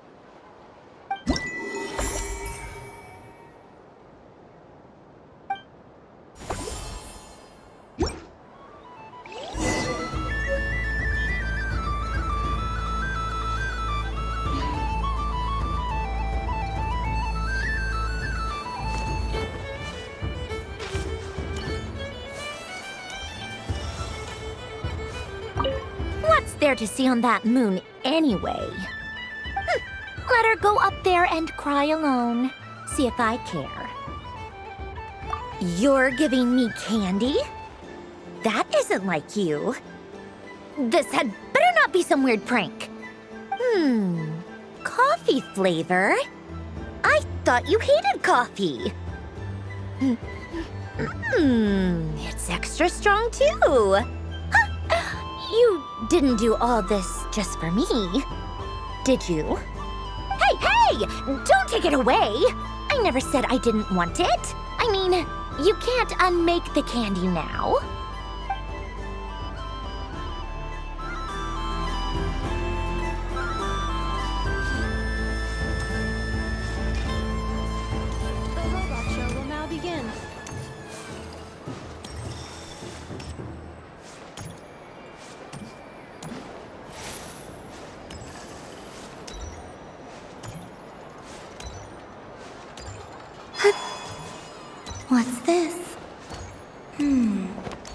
Should I give it a try?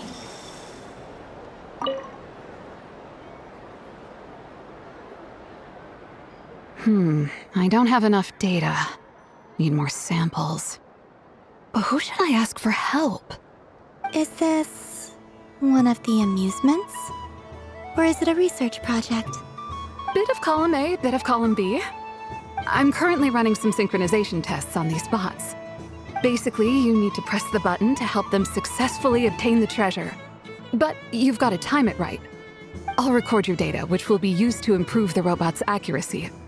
But, ma'am, I mean, Moon Goddess, don't you think you should take your eye mask off first? There's no need. I will be all right. Okay then. Whatever you're comfortable with. Great. Then let's begin.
Happy Moon Prayer Night, adventurers.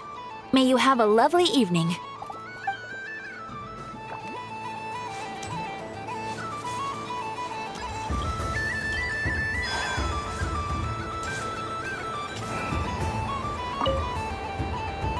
Traveler. Hey there, Kalamina! Are you done checking out the festive amusements already? Are you sure you don't want to look around some more? You might not get another opportunity like this for a while. Right now, what I'd like to do is...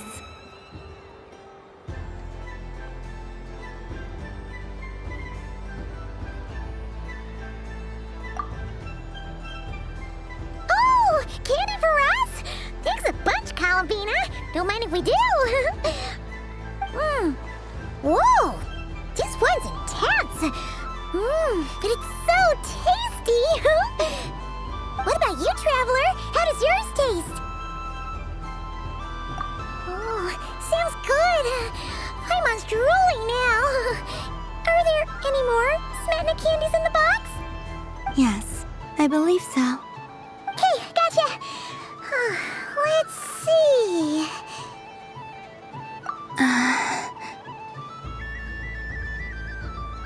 Sure! This one, and yep, this one looks right too. Okay, that's 3. Here we go. 1 per person. It's so sweet.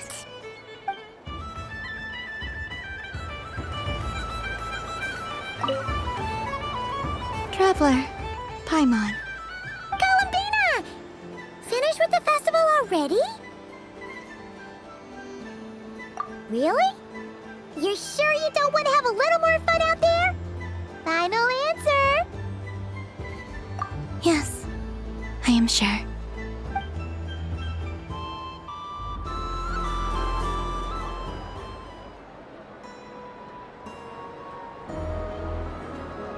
This was the most fun I've ever had on a moon prayer night. Everywhere I went, people were saying, "Welcome home," and there were friends at every turn. I only wish it could last longer than one night. Oh.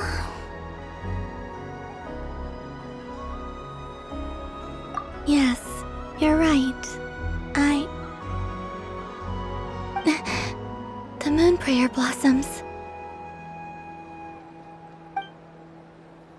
Ooh, look! Look! Moon Prayer Night has come.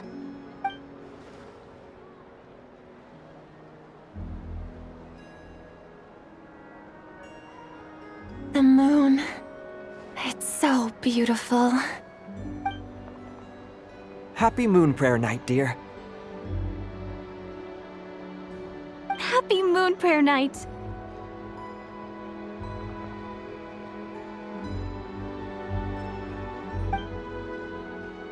Happy Moon Prayer Night.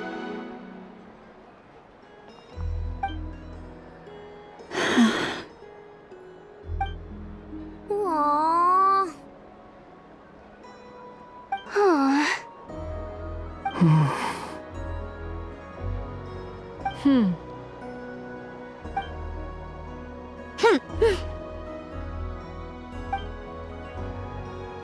Time flies when you're having fun.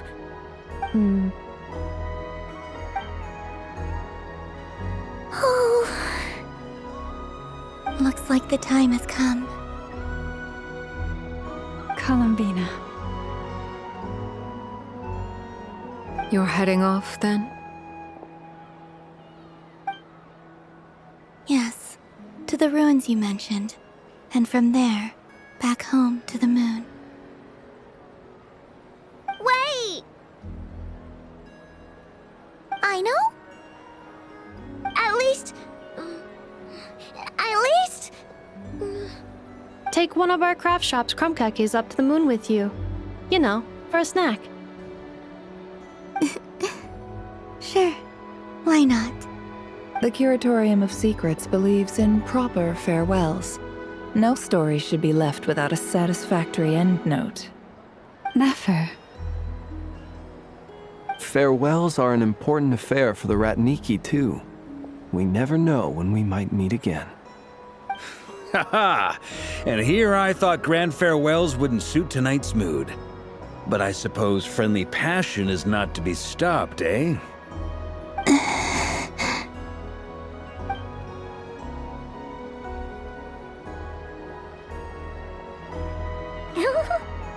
We made a little something for you, Columbina. Ta-da! What is it? A Moon Prayer Night greeting card with drawings by all of your friends. You did mention that you'd like a portrait done, so I took the liberty of creating one for you. I, meanwhile, did the portrait of Mr. Albedo. And Mr. Varka did the same for me. I mean, I think my work was pretty true to life, don't you think? The picture of Ashru was my doing. The two of you seem to get along rather well. Wait, was I the only one who did a full body picture? That's so embarrassing. I did pictures of me and Anefa. I did my own portrait and one for Hat Guy. Plus, there's the two mages, Arlecchino and Sindrune. So, if you ever miss us, just flip the card open and we'll all be right there with you. I don't know what to say. Thank you so much, everyone. This whole Moon Prayer Night was more than I could have ever asked for. It is the greatest gift I have ever received. Lauma, I figured it out. Figured what out? Remember how the Frost Moon Scions used to use milk as invisible ink to write hidden messages? That was a very long time ago. Oh, are you saying? Yes. When I miss you all, I shall use Moonlight in the same way, to write words that only you can see upon the moon itself. Wow, that sounds lovely. Quite. But how will we see them? Simply open your windows on nights when the moon shines bright, and the moonlight will naturally flow towards the words I have written. That sounds most fitting indeed. Very true to form. I'll try to write them in places that won't disturb your sleep. I, for one, would sleep all the better for having read one of your messages before settling down for the night. Exactly. So don't worry about disturbing anyone's sleep. Just promise you'll write to let us know you're okay, all right? All right. I promise.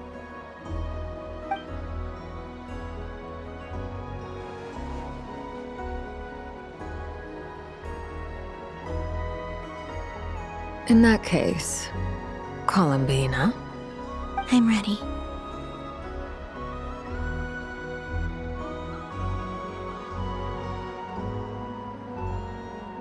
Very well. Let's go.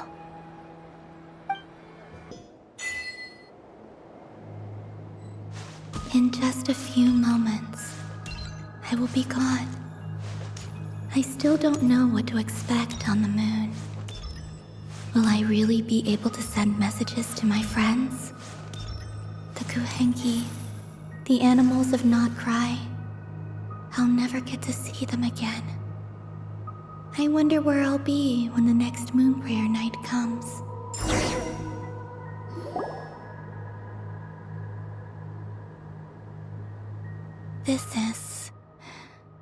This is where the people of Hyperborea used to communicate with the moons.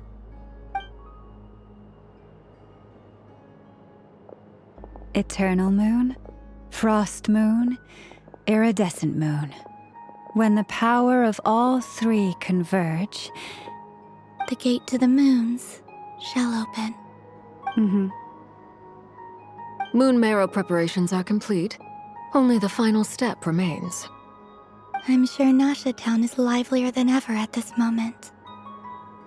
Yeah, it's a shame you couldn't be there for it, but it's now or never, right? It's fine. I'm more than happy with this. My last piece of luggage. My only piece of luggage.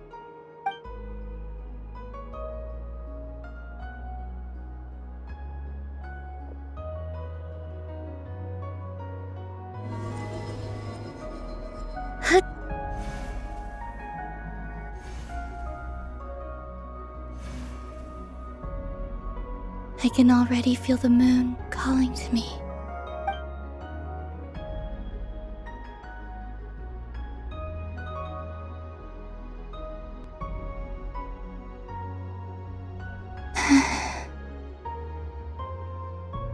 Your home lies on the far side of this light, Columbina. From now on, we will at last have a reason to pray to the true moon. Columbina. Yes? I'm listening. Be sure to come back and see us when you get the chance.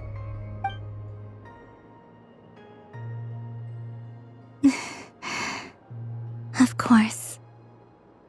But if that chance doesn't come, then remember that you have friends on this planet.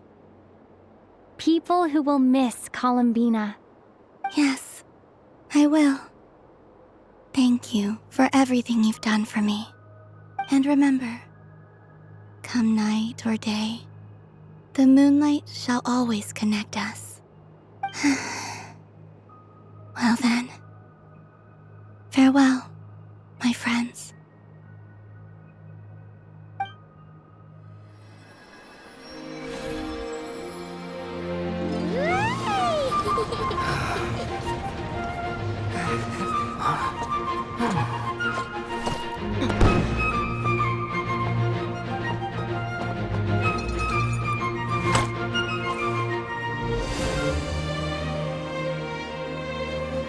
Thank you. This was my happiest night in Tevat. Farewell, Columbina.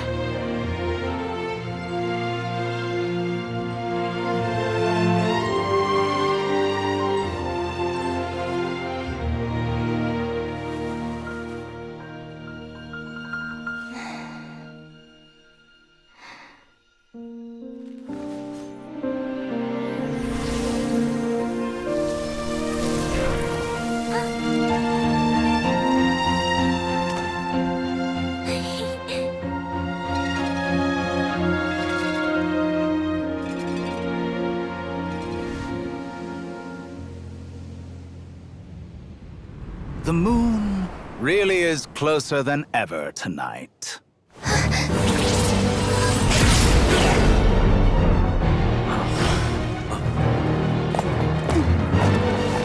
Columbina. All three moons in one place. Time for one final experiment. Reason, life, death, time and space. They all believed I would fail.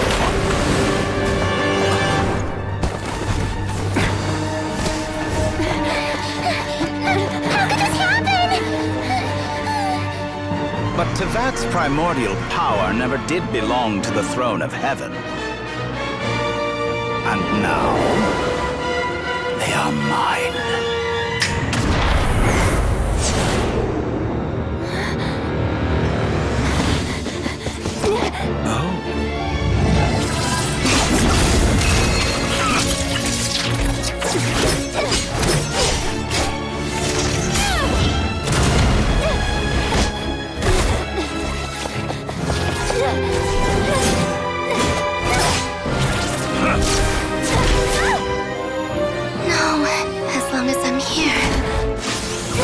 Is free to wield the Three Moons' power.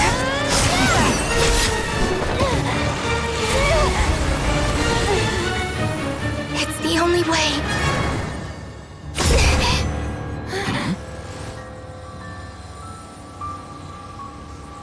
I guess I won't be going home today. Columbina! No!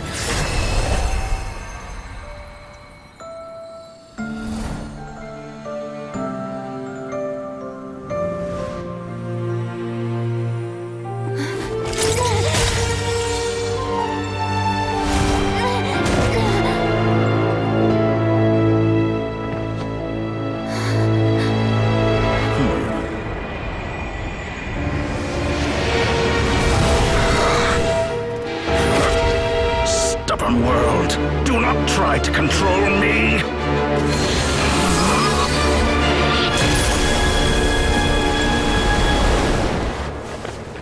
Columbina.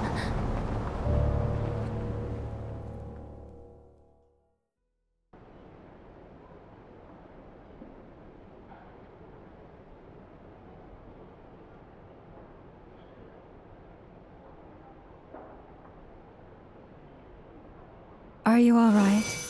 Do your wounds still hurt? I had someone prepare a little medicine that could prove effective. Take it if you need to. In that case, let me relate the contents of the call we made to Alice after the incident occurred. That Dottore is a crafty one. He distracted the Hexenzirkel by creating a huge fuss at Tevat's borders. I'd assumed that the cause was an abyssal intrusion from the outside world, which in fairness is a rather common occurrence. But after learning that you managed to influence the phantoms in Nod-Krai, I realized that perhaps this interference could have come from within Tevat instead. But we weren't able to change their fates. True, you couldn't change how their stories ended, but you did build some variables around yourself. Variables? Yes, things you heard that you could not otherwise have learned, ideas that would otherwise have never crossed your mind. All these things are variables. Of course, most variables usually pale into insignificance with the myriad of possibilities floating around. But the moment you start treating them as building blocks and intentionally stacking them, that changes things. That's what Dottore did, and it's how he created the necessary conditions so that when you activated the portal tonight, it played right into his plan. However, we have no way of knowing exactly what he did. Yeah, we also need to ascertain Columbina's status. And that about sums it up. As I suspected, Dottore has disappeared completely. If it's any consolation, he wasn't able to control Columbina as he might have wished to. Oh no! What? She did what? All we saw was Dottore appeared and used some kind of power. The next thing we knew, he and Columbina were gone and you were falling into the sea.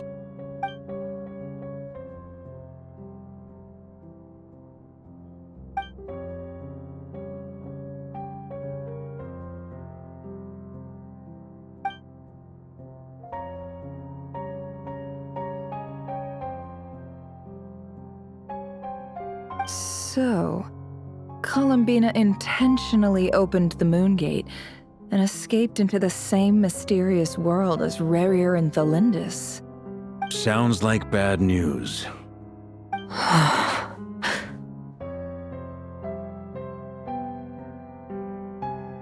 Seen in that way, the trilunar syzygy and Rerir's emergence, Dottore might have been pulling the strings in both cases. According to Miss Alice, he is attempting to transcend his destiny and finish an experiment that only a god might complete. An utter lunatic. Wait a sec, where's Hat Guy?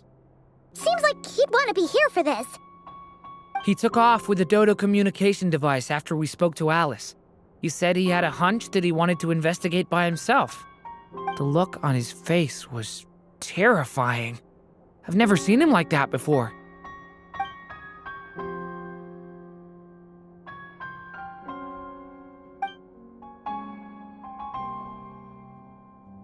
I'm back. Hat Guy! I went to look for the Hyperborean phantoms again. I think I've gotten to the bottom of it. I got them to talk to Nicole on the other end of the communications line. Turns out, the history they describe is different from how Nicole remembers it. Really? But how? Surely Nicole can't have been wrong. Because the phantoms are the ones who are deceived. They speak of a savior who appeared in their history. One who never should have existed. This savior promised to create a new moon within the false sky, and even bring back their moon goddesses. Foolishly, they believed in him, and told him everything he wanted to know about the moons. It's obvious that this was Dottore's doing.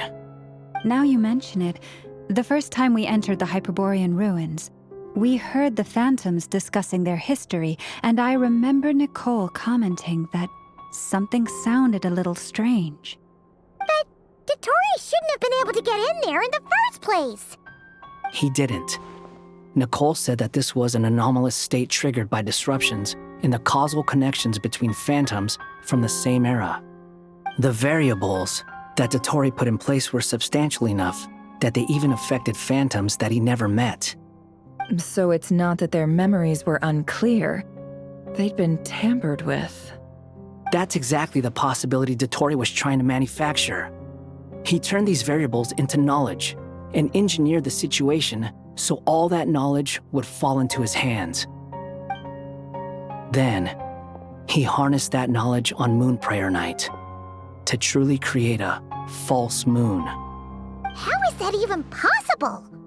To be precise, he exploited a weakness in the way the spell works. The spell senses Kuvaki to detect the moon's location. So, as long as the false moon more strongly resembled the moon than the frost moon beyond the skies, the gate would teleport Columbina to the false moon's location. In other words, to Dottore's side.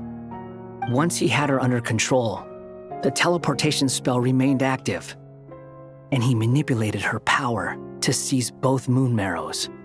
At that moment, the moon marrows disappeared right before our eyes.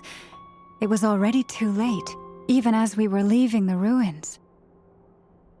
By then, Dottore had already amassed the power of all 3 moons. So, where does that leave us? What do we do now? I'd certainly like to know what Her Majesty thinks, now that the concerns I expressed to her have come to pass. But we cannot simply sit and wait for her to decide the matter. And in any case, it is not the Fatui Harbinger Damselette who sees us as her friends, but rather Columbina Hyposelenia. If, even in such extreme circumstances, Her Majesty will not lift the prohibition on Harbingers drawing steel against one another, then I will do as my heart demands. I will fight as Peruware instead. Oh, Arlecchino! Time is short, so I'll make the first move.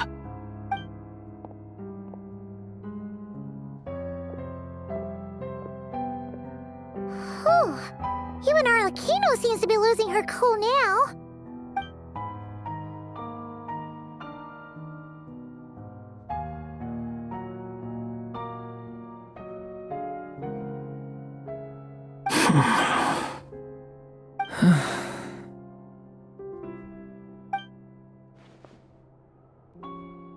All right.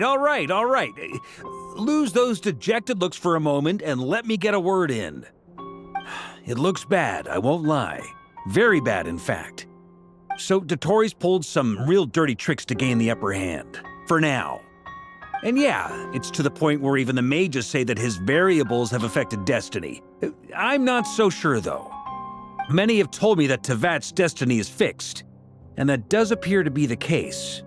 Well, what makes Dotori so sure he'll be the exception? And since he was able to stack these variables up, who's to say we can't do the same? You of all people should not be discouraged, traveler from afar. This isn't over yet.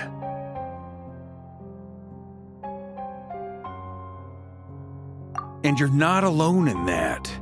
Everyone here does, whether they've spoken thus far or not. But none of us are the type to sit back and wait for the sun to shine again. That's exactly how a knight should roll. If they knock you down, you get back up and get back in it. Don't forget, Honorary Knight, you're a legitimate member of Mondstadt too. Mark is right. This is far from over. Dotori's already way overdue a butt-kicking given his past shenanigans. And after this, he's earned himself a double dose. That's what I'm talking about.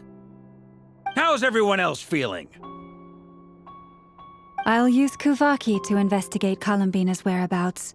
I am not ready to give up either. Leave the intel gathering to me. Whatever happens within Nod-Krai's borders, when the Curatorium of Secrets wants to be in the know, we always find a way. Aino and I will do all we can to support you. We will attempt to reverse engineer Dotori's actions and seek a breakthrough that way. Alice and Nicole are busy dealing with an emergency at Tevat's borders, so they can't return just yet. But they're both very angry about this. They've asked Albedo and me to act on the Hexen Circle's behalf and do everything in our power to fight back against Dotori. Are you ready then? We're going to have to conduct a lot of research, even in the early stages. I'll do my best. As for me, I'm pretty familiar with Dotori's way of doing things, so I can try to predict his next move. I'll help with your investigation. Nice! Looks like we have our basic division of labor. I'll get in touch with Flints and Itlua, get them to have a chat with their Starshiner. It couldn't hurt to bring the Lightkeepers on board as well. At the same time, I'll pass on instructions to the Knights present in Nod-Krai to assist the Lightkeepers and other organizations in ensuring the safety of those living here. Yeah! We'll show him! That's it then. Good luck, everyone.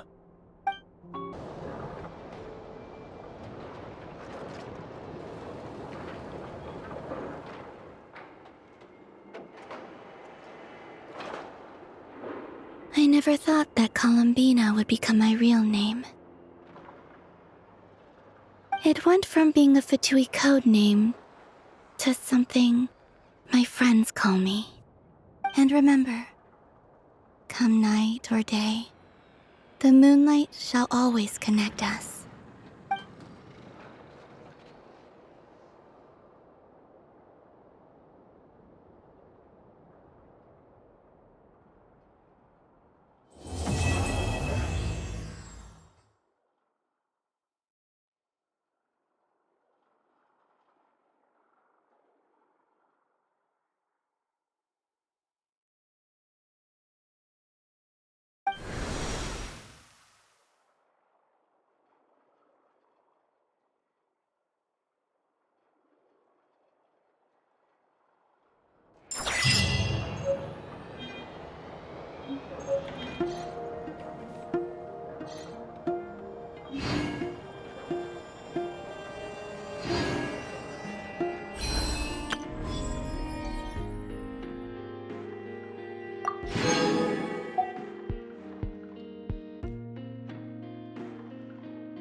Many insects have a compulsion to follow the light, and humans are the same. Except we call that light hope.